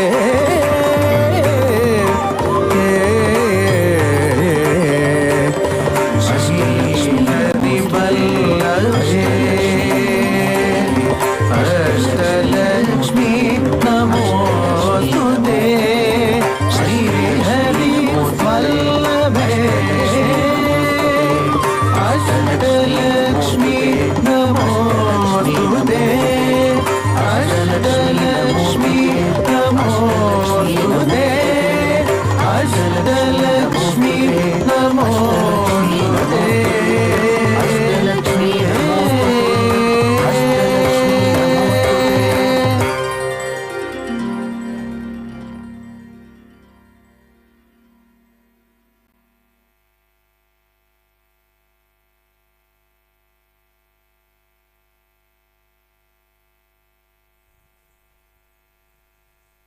ಜಗತ್ತಿಗೆ ಮೊದಲ ಪ್ರೇಮ ಕಾವ್ಯದ ಸಂದೇಶವನ್ನ ಕೊಟ್ಟಂತಹ ಜೋಡಿ ಇದ್ರೆ ಅದು ಶಿವ ಮತ್ತು ದಾಕ್ಷಾಯಿನಿ. ಶಿವ ಮತ್ತು ದಾಕ್ಷಾಯಿನಿಯ ಮದುವೆಗೆ ಒಲ್ಲದ ಮನಸ್ಸಿನಿಂದ ಒಪ್ಪಿದಂತಹ ದಕ್ಷ ಕಡೆಗೆ ಮದುವೆಯ ನಂತರ ತನಗೆಲ್ಲೋ ಅವಮಾನವಾಯಿತು. ಆ ಅವಮಾನಕ್ಕಾಗಿ ಶಿವನ ಮೇಲೆ ಪ್ರತಿಕಾರವನ್ನ ತೀರಿಸಬೇಕು ಅಂತ ಹೇಳಿ ನಿರೀಶ್ವರ ಯಾಗವನ್ನ ಮಾಡುವಂಥದ್ದು, ಅಂದ್ರೆ ಶಿವನಿಗೆ ಹವಿರ್ಭಾಗವಿಲ್ಲದಂತಹ ಯಾಗವನ್ನ ಮಾಡುವಂಥದ್ದು. ತವರಿಗೆ ಯಾಗಕ್ಕಾಗಿ ಬಂದಿದ್ದಂತಹ ದಾಕ್ಷಾಯಿನಿಗೆ ತನ್ನನ್ನ ಮಾಡಿದಂತಹ ನಿರ್ಲಕ್ಷ್ಯ ಜೊತೆಗೆ ತನ್ನ ಗಂಡನಿಗೆ ಮಾಡಿದಂತಹ ಅವಮಾನಕ್ಕೆ ಬೇಸತ್ತು ತನ್ನ ಒಳಗೆ ಇದ್ದಂತಹ ಅಗ್ನಿಯನ್ನ ಜಾಗೃತಗೊಳಿಸಿ ತನ್ನನ್ನ ತಾನು ಸುಡುವಂಥದ್ದು. ಇದರಿಂದ ಕುಪಿತಗೊಂಡಂತಹ ಶಿವ ತನ್ನ ಜಟೆಯಿಂದ ವೀರಭದ್ರನನ್ನ ಸೃಷ್ಟಿಸಿ ಆ ದಕ್ಷನ ವಧೆಯನ್ನ ಮಾಡುವಂಥದ್ದು. ಸತಿಯನ್ನ ಕಳೆದುಕೊಂಡಂತಹ ಶಿವ ವೈರಾಗ್ಯದಿಂದ ತಪಸ್ಸಿಗೆ ಹೋಗುವಂಥದ್ದು. ಇನ್ನೊಂದು ಕಡೆಯಲ್ಲಿ ದಾಕ್ಷಾಯಿನಿ ಪಾರ್ವತಿಯ ರೂಪದಲ್ಲಿ ಹಿಮವಂತನ ಮಡಿಲಿನಲ್ಲಿ ಹುಟ್ಟುವಂಥದ್ದು. ಇನ್ನೊಂದು ಕಡೆ ತಾರಕ ಎನ್ನುವಂತಹ ಅಸುರನಿಗೆ ಒಂದು ವರ ಸಿಕ್ಕಿರುತ್ತೆ. ಆ ವರ ಏನಪ್ಪಾ ಅಂತ ಕೇಳಿದ್ರೆ ಆತನಿಗೆ ಮರಣ ಶಿವನ ಪುತ್ರನಿಂದ ಮಾತ್ರ ಸಾಧ್ಯ ಎನ್ನುವಂತಹ ವರವನ್ನ ಪಡೆದು ಅಟ್ಟಹಾಸದಿಂದ ಮೆರೆದಾಡ್ತಾ ಇದ್ದಾನೆ. ಇದಕ್ಕಾಗಿ ದೇವತೆಗಳು ಶಿವನಿಗೆ ಮದುವೆಯನ್ನ ಮಾಡಬೇಕು ಎನ್ನುವಂತಹ ಆಶಯವನ್ನ ಇಟ್ಕೊಂಡಿರ್ತಾರೆ. ಜೊತೆಗೆ ಪಾರ್ವತಿ ತಾನು ಮದುವೆಯಾದ್ರೆ ಶಿವನನ್ನೇ ಮದುವೆಯಾಗುವುದು ಎನ್ನುವಂತಹ ಹಠಕ್ಕೆ ಬಿದ್ದಿರ್ತಾಳೆ. ಈ ಸಮಯದಲ್ಲಿ ದೇವತೆಗಳು ಮನ್ಮಥನನ್ನ ಶಿವನ ತಪಸ್ಸನ್ನ ಭಂಗ ಮಾಡಲಿಕ್ಕೆ ಕಳಿಸುವಂಥದ್ದು. ಅಲ್ಲಿ ಶಿವ ತನ್ನ ಮೂರನೆಯ ಕಣ್ಣನ್ನ ಬಿಟ್ಟು ಮನ್ಮಥನನ್ನ ಭಸ್ಮ ಮಾಡುವಂಥದ್ದು. ಅಲ್ಲಿಂದ ಪಾರ್ವತಿ ತಾನೇ ಸ್ವತಃ ತಪಸ್ಸಿಗೆ ಕುಳಿತುಕೊಳ್ಳುವಂಥದ್ದು. ಎಷ್ಟೇ ತಪಸ್ಸು ಮಾಡಿದ್ರೂ ಕೂಡ ತನಗೆ ಶಿವ ಒಲಿಯದನ್ನ ಕಂಡು ಕಡೆಗೆ ತಾನು ತನ್ನ ಪ್ರಾಣತ್ಯಾಗವನ್ನ ಮಾಡಲಿಕ್ಕೆ ಮುಂದಾಗ್ತಾಳೆ. ಕಡೆಗೆ ಪಾರ್ವತಿಯ ನಿಷ್ಕಲ್ಮಶವಾದಂತಹ ಪ್ರೀತಿ ಜೊತೆಗೆ ದೇವತೆಗಳ ಬೇಡಿಕೆ ಭಕ್ತಿ ಎಲ್ಲವೂ ಸೇರಿಕೊಂಡು ಶಿವ ಪಾರ್ವತಿಯನ್ನ ವರಿಸುವಂಥದ್ದು. ಇಂತಹ ಆದರ್ಶ ದಾಂಪತ್ಯವನ್ನ ಇದೀಗ ಯಕ್ಷ ಪ್ರಯೋಗದ ಮೂಲಕ ವೇದಿಕೆಯ ಮೇಲೆ ನೋಡುವಂತಹ ಸಮಯ. ನಿರ್ದೇಶನವನ್ನ ಮಾಡಿದ್ದಾರೆ ಪೃಥ್ವಿ ಶೆಟ್ಟಿಗಾರ್ ಮತ್ತು ಶಬರೀಶ್. ಬನ್ನಿ ನೋಡೋಣ ಬಡಗುತಿಟ್ಟಿನ ಯಕ್ಷ ಪ್ರಯೋಗ ಶಂಕರಾರ್ಧ ಶರೀರಿಣಿ.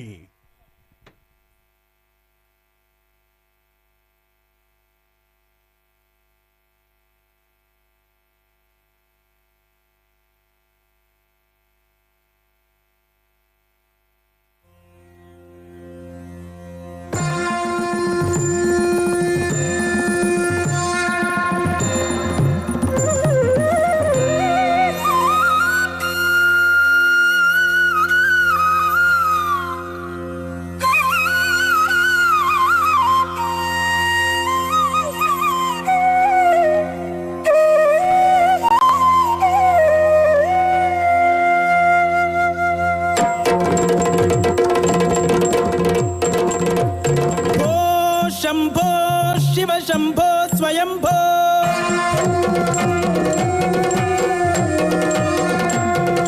ಭೋ ಶಂಭೋ ಶಿವ ಶಂಭೋ ಸ್ವಯಂಭೋ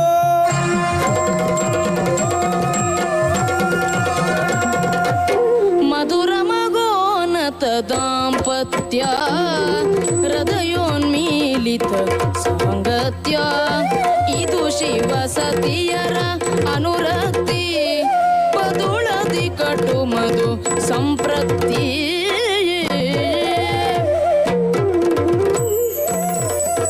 ನಟಿಸಿದರಾಗ ಜಗನ್ನಟರು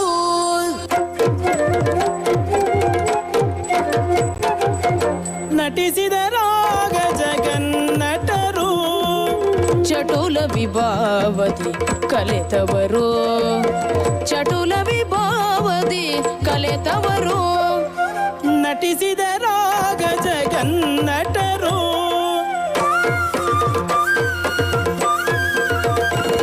ಕಟಿ ಪದ ಬ್ರೋ ಭುಜ ಕಟಿ ಪದ ಭ್ರೂ ಭುಜ ಕಟಿ ಪದ ಭ್ರೂ ಭುಜ ಭೇದಗಳು ಘಟಿಸಲು ನವರಸ ರೂಪಗಳು ಘಟಿಸಲು ನವರಸ ರೂಪಗಳು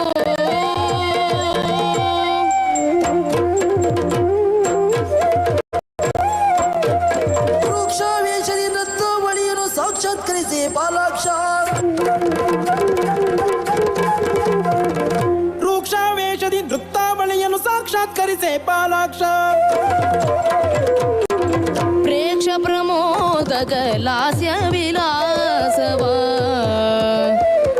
ಅಕ್ಷಿಗೆ ನಿಲುಕಿಸೆ ರಸಮೋಕ್ಷ ರಸಮೋಕ್ಷ ರಸಮೋಕ್ಷ ರಸಮೋಕ್ಷ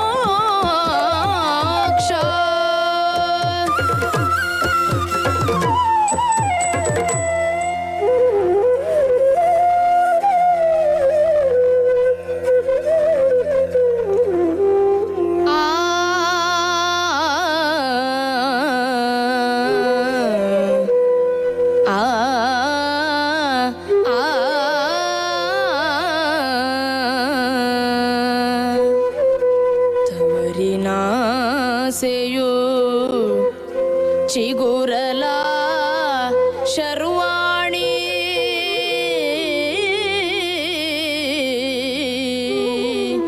ತಳಮಳಿಸಿ ತಳಮಳಿಸಿ ತಳಮಳಿಸಿ ಆ ಆ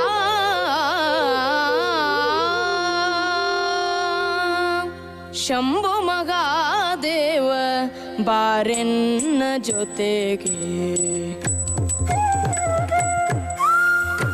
ಶಂಭೋ ಮಗಾದೇವ ಬಾರೆನ್ನ ಜೊತೆಗೆ ಬಾರೆನ್ನ ಜೊತೆಗೆ ಬಾರೆನ್ನ ಜೊತೆಗೆ ಎಲ್ಲಿಗೆ ಹಂಬಲಿಸಿದೆ ಮನ ತವರಿನ ಕಡೆಗೆ ಹಂಬಲಿಸಿದೆ ಮನ ತವರಿನ ಕಡೆಗೆ ಬಾರೆನ್ನ ಜೊತೆಗೆ ತವರಿನ ಕಡೆಗೆ ಬಾರೆನ್ನ ಜೊತೆಗೆ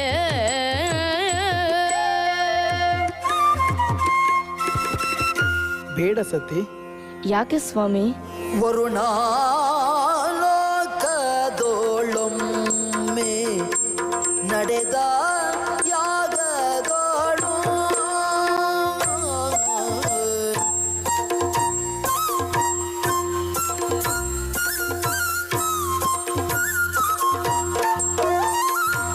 ವರಸ ಭೋಜಕ್ಷತೆಯ ಹರನು ವಹಿಸಿರಲೋ ಜಯ ಜಯ ಜಯ ರುದ್ರ ಜಯ ಜಯ ಜಯ ಭದ್ರ ಜಯ ಜಯ ನಯ ಮುದ್ರ ಜಯ ಜಯ ಭವ ಚಿತ್ರ ಪರಿತಮದ ಗರ್ಭದಲ್ಲಿ ಬಂದನೋ ದಕ್ಷ ಚರೆದು ನಿಂದಿಸಿದ ಮತ್ಸರದೊಳೋ ರೂಕ್ಷ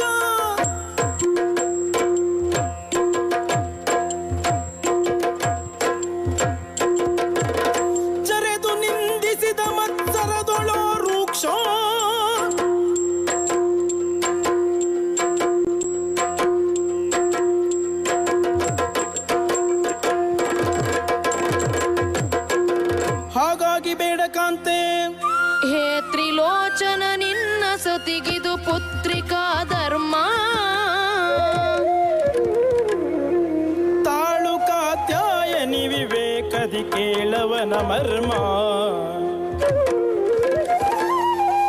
ಶೂಲಿಗೋರ ಕಪಾಲಿಗರಿವುದು ಬಾಲೆಯಳ ಮನಸ್ಸು. ತ್ರಿಪುರ ಸುಂದರಿ ವಿಷಮಕಾಂಕ್ಷೆಯ ಜಪಿಸದು ಪಶಮಿಸು. ಮೃಡನೆ ನೀ ದೃಢನೆ ಮೌನ ನಿನ್ನೊಡನೆ ಹೋಗಿ ಬಗೆ ನಾನು ತೊಲಗು ಇನ್ನೇನು.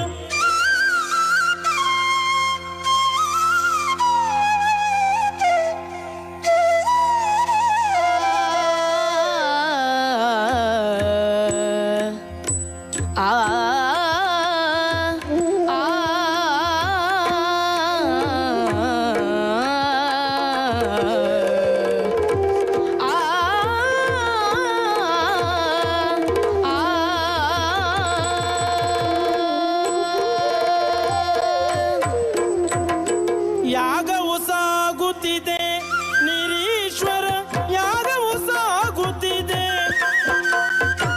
ಯಾಗವು ಸಾಗುತ್ತಿದೆ ನಿರೀಶ್ವರ, ಯಾಗವು ಸಾಗುತ್ತಿದೆ.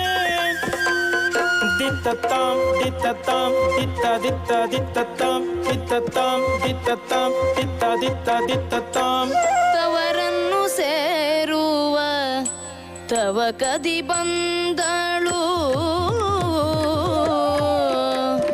ತವರನ್ನು ಸೇರುವ ತವ ಕದಿ ಬಂದಳು. ಭುವನೇಶ್ವರಿ ಅಂಬೆ ಜಗದೀಶ್ವರಿ, ಭುವನೇಶ್ವರಿ ಅಂಬೆ ರಮೇಶ್ವರಿ, ರಮೇಶ್ವರಿ ಪರಮೇಶ್ವರಿ.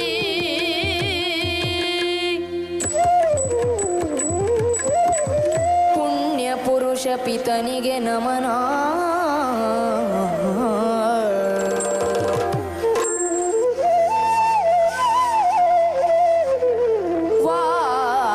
ವಾತ್ಸಲ್ಯ ಮೂರ್ತಿ ಮಾತಿಗೆ ನಮನ.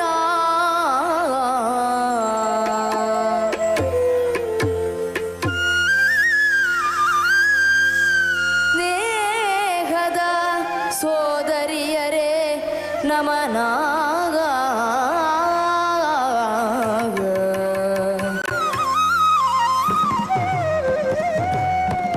ಇಂದ್ರಾಯ ಸ್ವಾಹ, ಇಂದ್ರಾಯ ಇದನ್ನಮಮ, ಅಗ್ನಯೇ ಸ್ವಾಹ,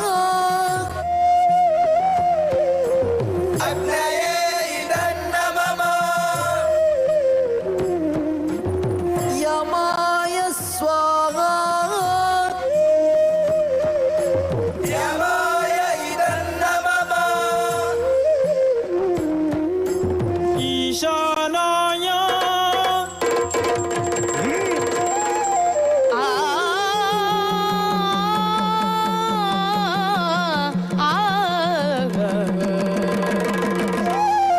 ಹರನೇ ನಿನ್ನನ್ನು ಪೀಡಿಸಿ ದುರುಳನ ಯಾಗಕ್ಕೆ ಬಂದೆನು.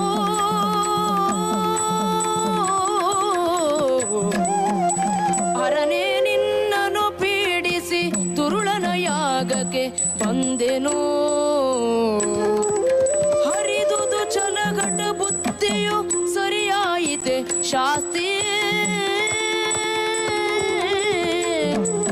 ಹರಿದುದು ಚಲಘಟ ಬುದ್ಧಿಯು ಸರಿಯಾಯಿತೆ ಶಾಸ್ತಿ. ಹರನೇ ರುದ್ರನಿಂದೆಯ ಗೈದ ಮುಖವಿದು ಛಿದ್ರವಾಗಲಿ, ದಕ್ಷನಿಗೆ ಚಿರನಿದ್ರೆಯೋಗಲಿ, ಇದಕ್ಕೆ ಭೈರವ ಭದ್ರನಾಣೆ.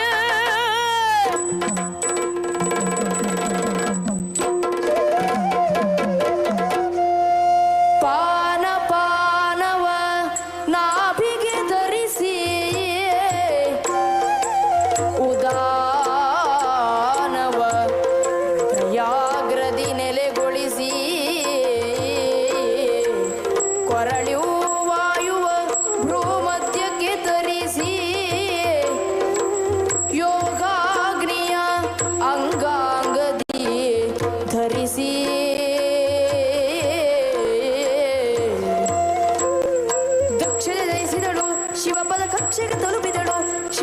ಕಕ್ಷೆಗೆ ತಲುಪಿದಳು. ಓಂ ನಮಃ ಶಿವಾಯ. ಓಂ ನಮಃ ಶಿವಾಯ. ಓಂ ನಮಃ ಶಿವಾಯ. ಕೇಶ ಪಾಶ ನಿಖಿಲ ನಯನೋ ವೇಷ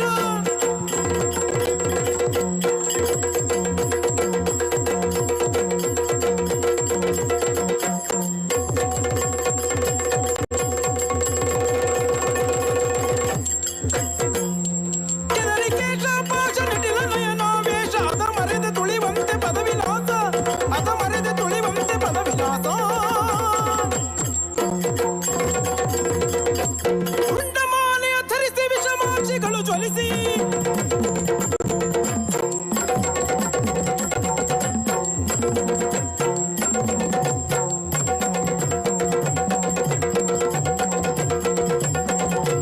ಚಂಡೋಗ್ರ ರೂಪದಲ್ಲಿ ವೀರಭದ್ರ, ಚಂಡೋಗ್ರ ರೂಪದಲ್ಲಿ ವೀರಭದ್ರ ಕಾಲಪಣೆಯ ಕೂಡುತ್ತಾಗ ಕಿಟನಿ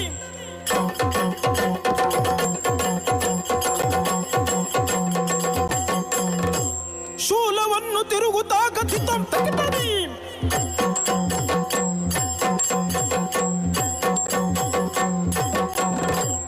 ಕಾಲಪಣೆಯ ಕೂಡುತ್ತಾಗ ಶೂಲವನ್ನು ತಿರುಗುತ್ತಾಗ ಕಾಲಿಡುತ್ತ ಕರಾಳ ರೂಪಿ ಕಾಲ ಭೈರವ ಬಂದ ಕಾಲ ಭೈರವ ಪ್ರಜಾಪತಿಯ ಪ್ರಜಾತತಿಗೆ ಹೃದಯ ತಳಮಳ ಅಜಾಂಡವನ್ನೇ ಆವರಿಸಿದ ಪ್ರಳಯ ಮಂಡಳ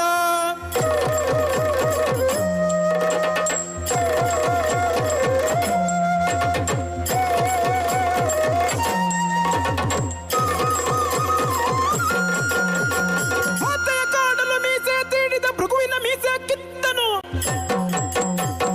ಸತಿಯನ್ನು ನೋಟದಿ ಅಳಕ ಮಾಡಿದ ಭಗನೋ ಕಣ್ಣನು ಕುಕ್ಕಿದ ಶಂಕರಿ ಅಳುತ್ತಿರ ಬಿಂಕದಿ ನಕ್ಕ ಭೂಷಣ ದಂತಕ್ಕೆ ಕೊಟ್ಟನು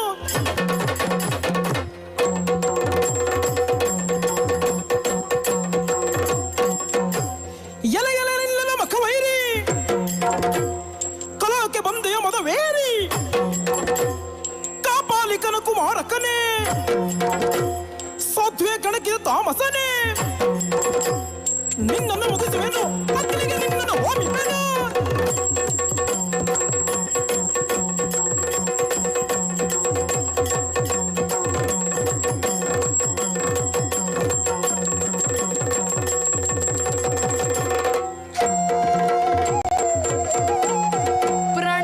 ಪ್ರಣವನಿನಾದದ ಮಾತ್ರಕ್ಕೆಯೇ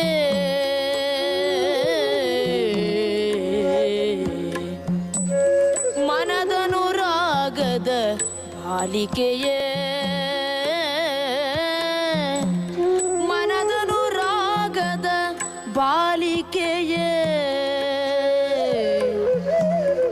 ಘನತ ಬದುರಿಯಲ್ಲಿ ಬೇಯುವೆನು ಪುನರಾಗಮನಕ್ಕೆ ಕಾಯುವೆನು ಪುನರಾಗಮನಕ್ಕೆ ಕಾಯುವೆನು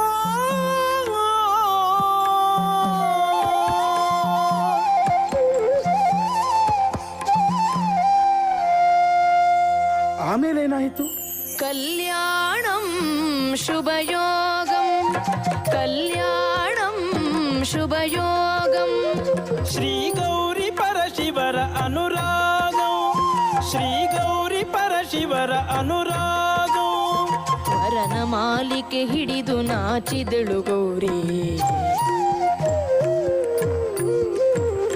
ಭರಿತ ಗಂಭೀರದಲ್ಲಿ ನಿಂತ ಶಿವಶೌರಿ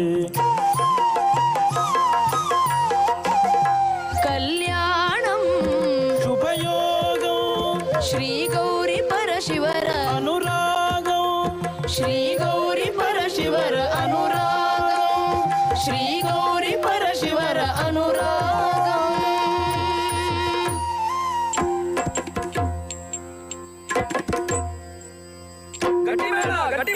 ಮಾಂಗಲ್ಯತಂತುನಾ ದೇವ ಮಮ ಜೀವನ ಹೇತುನಾ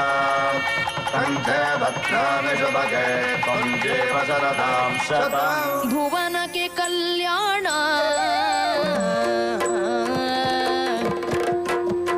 ಭುವನಕ್ಕೆ ಕಲ್ಯಾಣ ಪುನರಪಿ ಶಿವ ಶಿವೆಯರ ಮಿಲನ ಪುನರಪಿ ಶಿವ ಶಿವೆಯರ ಮಿಲನ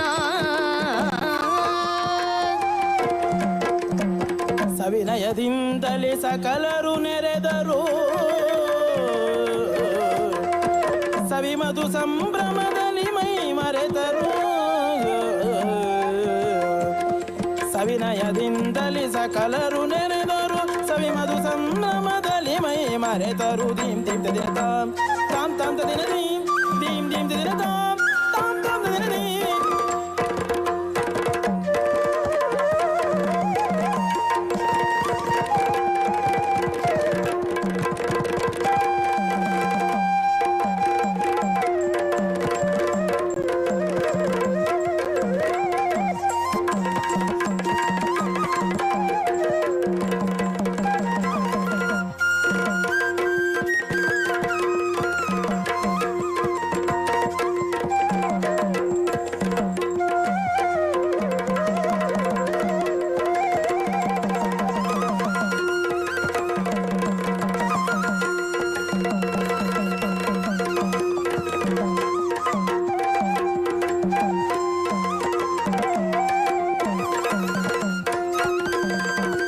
ಕಲ್ಯಾಣಂ ಶುಭಯೋಗೌ ಶ್ರೀ ಗೌರಿ ಪರಶಿವರ ಅನುರಾಗೌ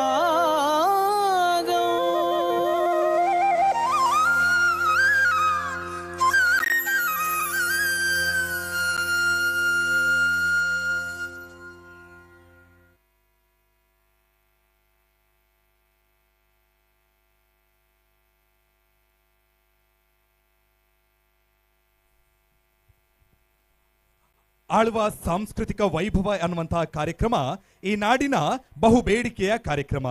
ನಮ್ಮ ದೇಶದ ಸನ್ಮಾನ್ಯ ಪ್ರಧಾನಮಂತ್ರಿಯವರ ಎದುರು ಕಲಾ ಪ್ರದರ್ಶನವನ್ನ ನೀಡಿದಂತಹ ತಂಡ ನಮ್ಮ ಆಳ್ವ ಸಾಂಸ್ಕೃತಿಕ ತಂಡ.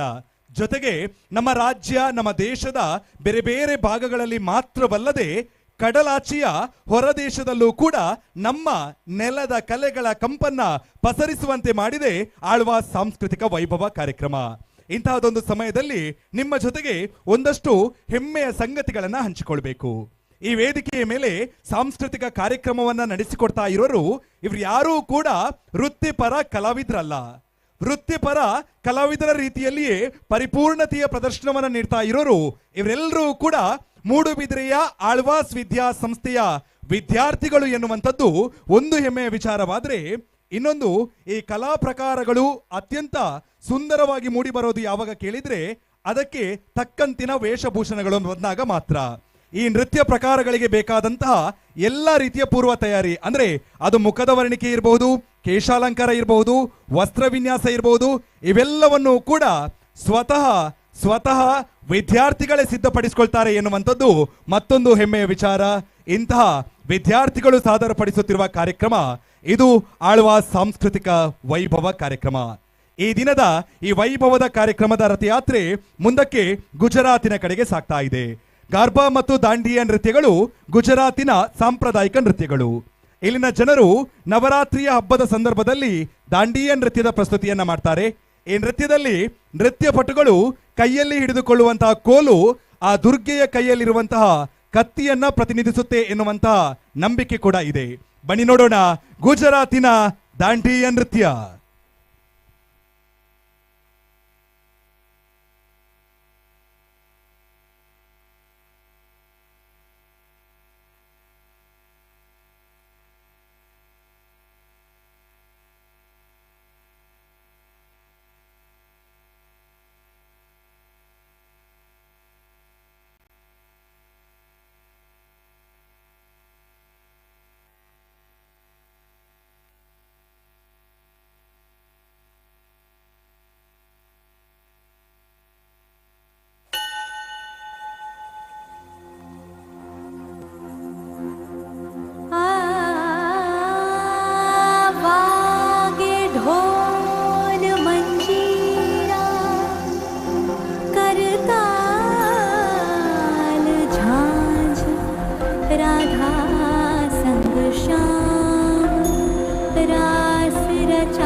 एक पाटण शहरनी नार पदमणी आंख नचावती डाबी ने जमणी सूरत जाने चंदा पूनमनी बीच बाजारे जाए बाती गळ चूंदा लड़ी लहराए झांझरी चमक चमक चमक चमक चमक चमक थाय एक बागड़ देश नो बंको जुवानियो रंग जाने नो लाल पगड़ियो कंठे गरज तो जाने श्रावणियो सावजड़ो भरदाय राजरूमा आवे वो नजराए दलड़ो धबक धबक धबक धबक धबक धबक थाय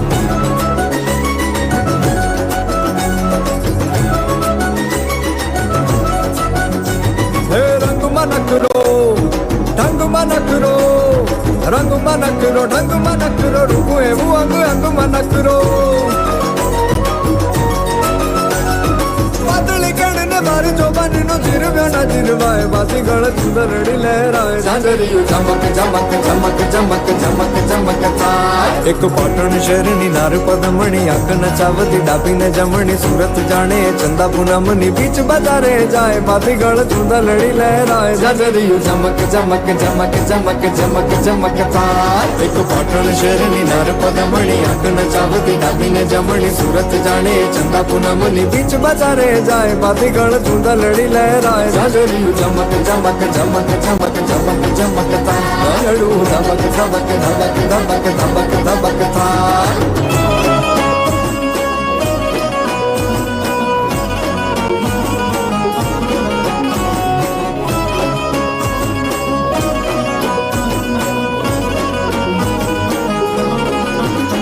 नवला खाए लोबड़ी आलियूं भेलियूं मलियूं मटड़े रस रमे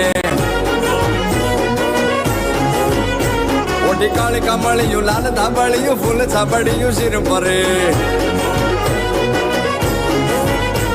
ये है महासड़ियूं माणिक मटियूं हे महासड़ियूं माणिक मटियूं मोतिया जड़ियूं तेज जर नवला खाए लोबड़ी आलियूं भेलियूं मलियूं मटड़े रस रमे माड़ी मलियूं मटड़े रस रमे माड़ी मलियूं मोणिये रस रमे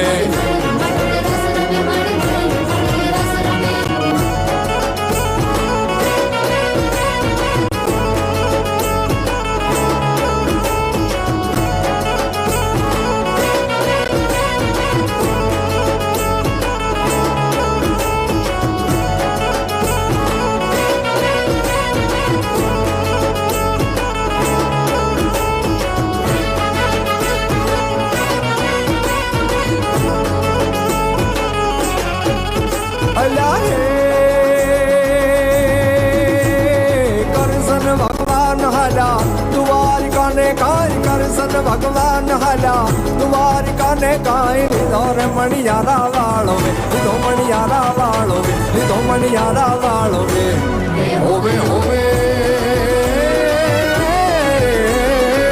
मारू लाज हो मणियारा के मुतो तने मारू लाज हो मणियारा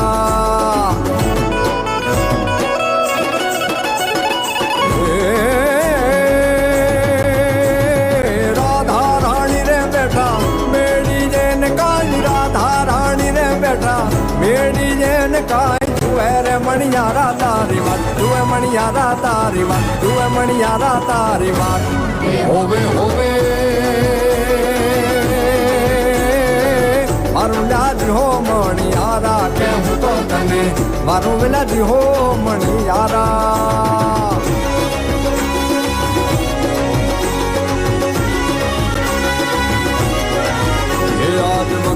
बगड़ावो रूड़ा शरणायु ने ढोल आज बगड़ावो रूड़ा शरणायु ने ढोल हे शरणायु ने ढोल नगारा शरणायु ने ढोल हे शरणायु ने ढोल नगारा शरणायु ने ढोल आज बगड़ावो रूड़ा शरणायु ने ढोल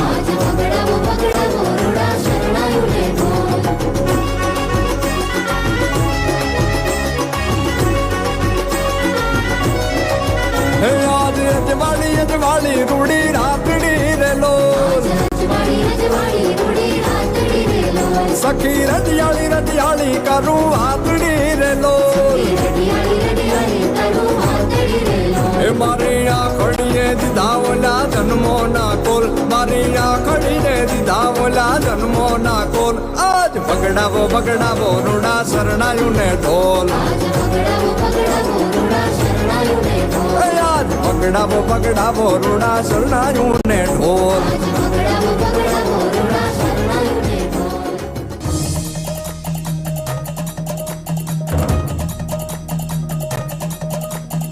हर हर भोले शंभो हर हर महादेव हर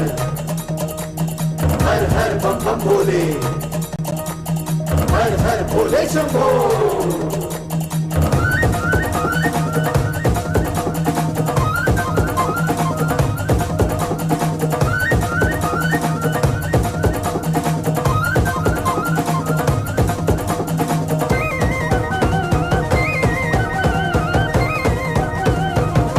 नगर में जोगी आया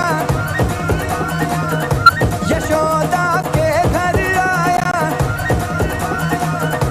नगर में जोगी आया यशोदा के घर आया भेद कोई समझ न पाया गया के अलग जगाया ओ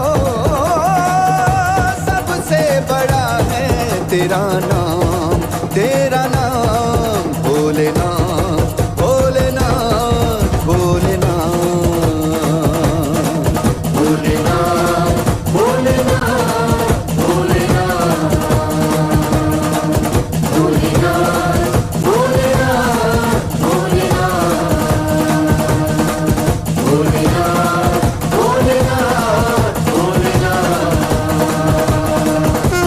भोलेनाथ भोलेनाथ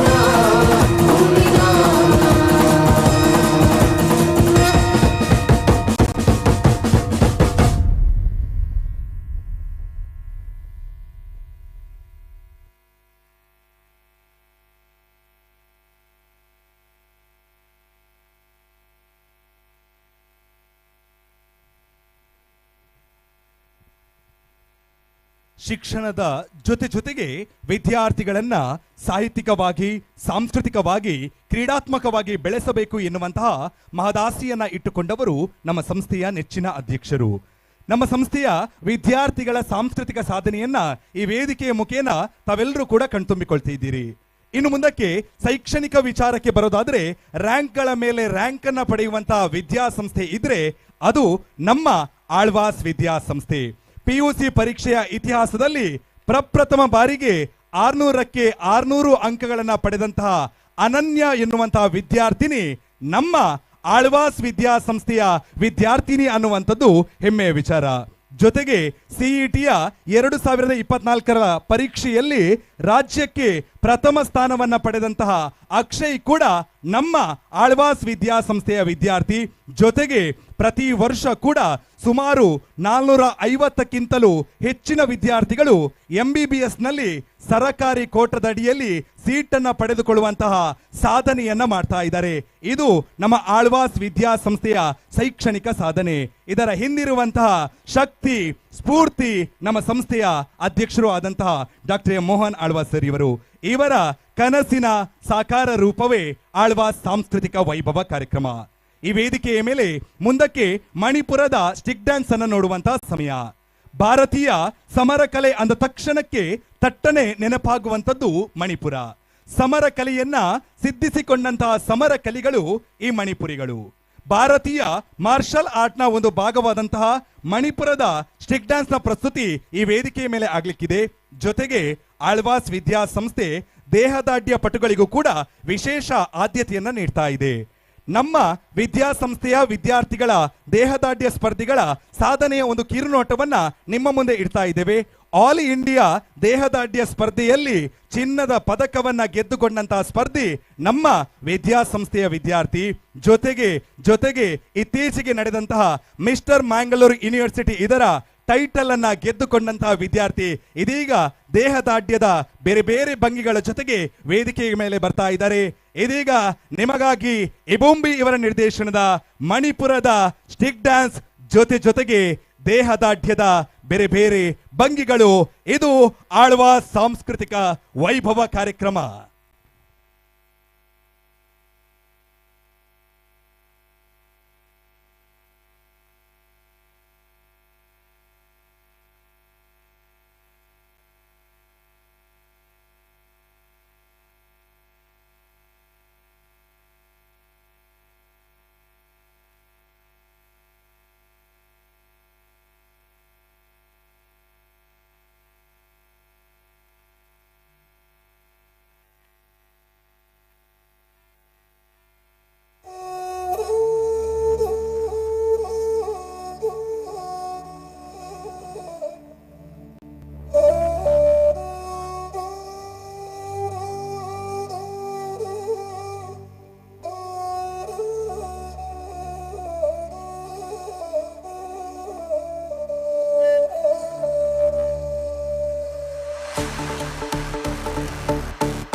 ಮುಂದಕ್ಕೆ ಈ ವೇದಿಕೆಯ ಮೇಲೆ ನಮ್ಮ ನೆಲದ ಅಪ್ಪಟ ದೇಸಿ ಕ್ರೀಡೆ ಮಲ್ಲಕಂಬವನ್ನ ನೋಡುವಂತಹ ಸಮಯ.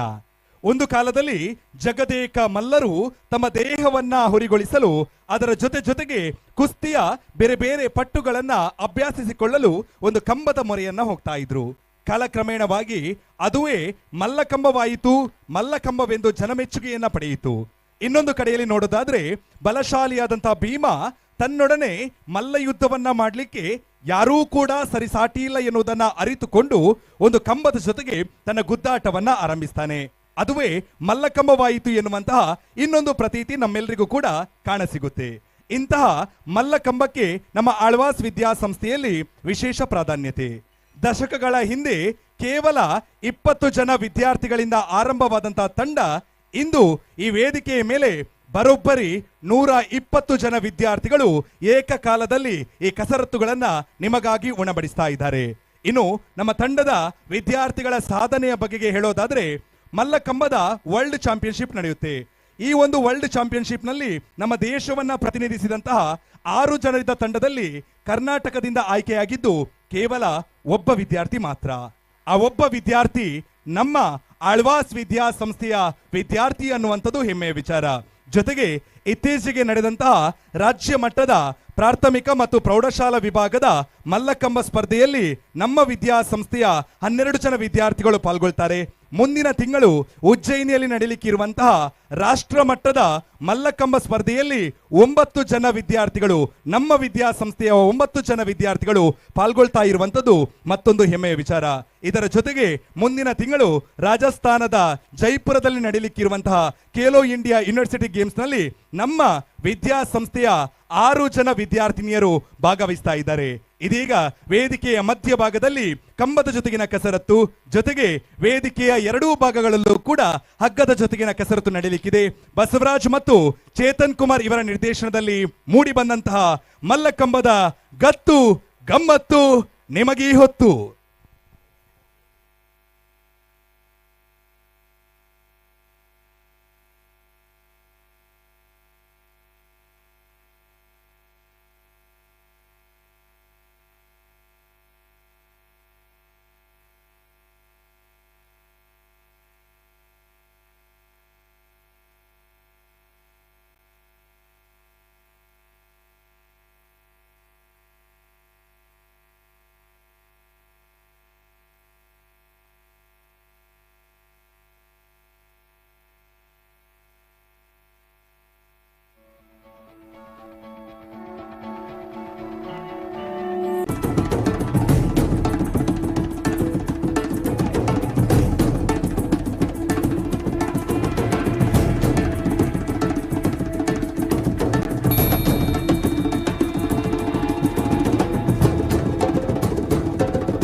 ಕನ್ನಡ ಎನೆ ಕುಣಿದಾಡುವುದೆನ್ನೆದೆ ಕನ್ನಡ ಎನೆ ಕಿವಿ ನಿಮಿರುವುದು.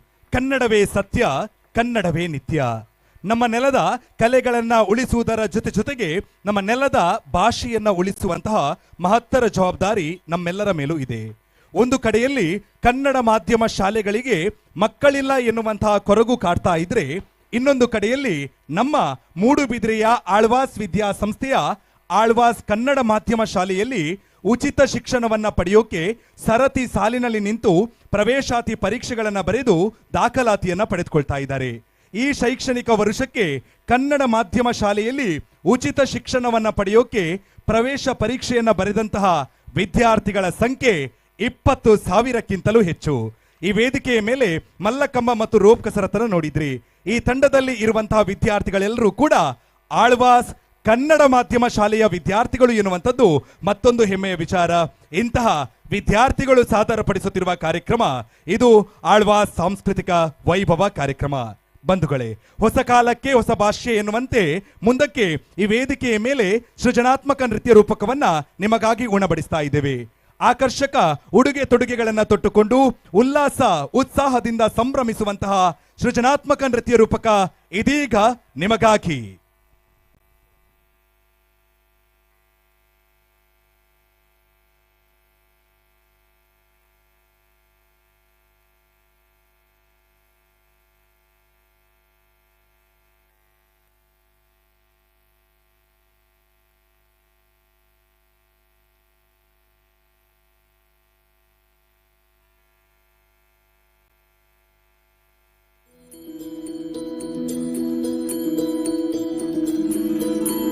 रघुकुल रीत सदा चली आई, प्राण जाए पर वचन न जाए।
ये बोल दो आएंगे देर से, फिक्रे सब छोड़ दो, आज हक से अपने हिसाब में हम जो करने चले गलती वो जोड़ लो।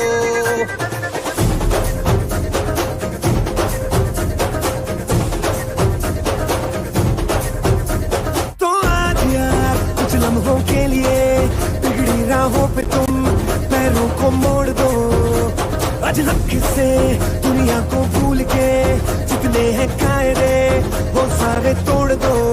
हो खुले ग्राउंड में आके ऊंचा साउंड बजा के रेड वाला कलर लगा के चेंगे हीरो बनकर वो चाचा शिव शंकर रंगून है भयंकर, रंगून दे दो, रंगून दे दो, तुम्हारे मन शंकर के मूड है भयंकर, रंगून दे दो, रंगून दे दो, वो चाचा शिव शंकर रंगून है भयंकर, रंगून दे दो, रंगून दे दो।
ಅವರವರ ಕಲಿಕೆಗೆ ಅನುಗುಣವಾಗಿ ವಿದ್ಯಾರ್ಥಿಗಳು ತನ್ನ ಅಭಿರುಚಿಯನ್ನ, ಹವ್ಯಾಸವನ್ನ, ಆಸಕ್ತಿಯನ್ನ ಬೆಳೆಸ್ಕೊಳ್ತಾರೆ.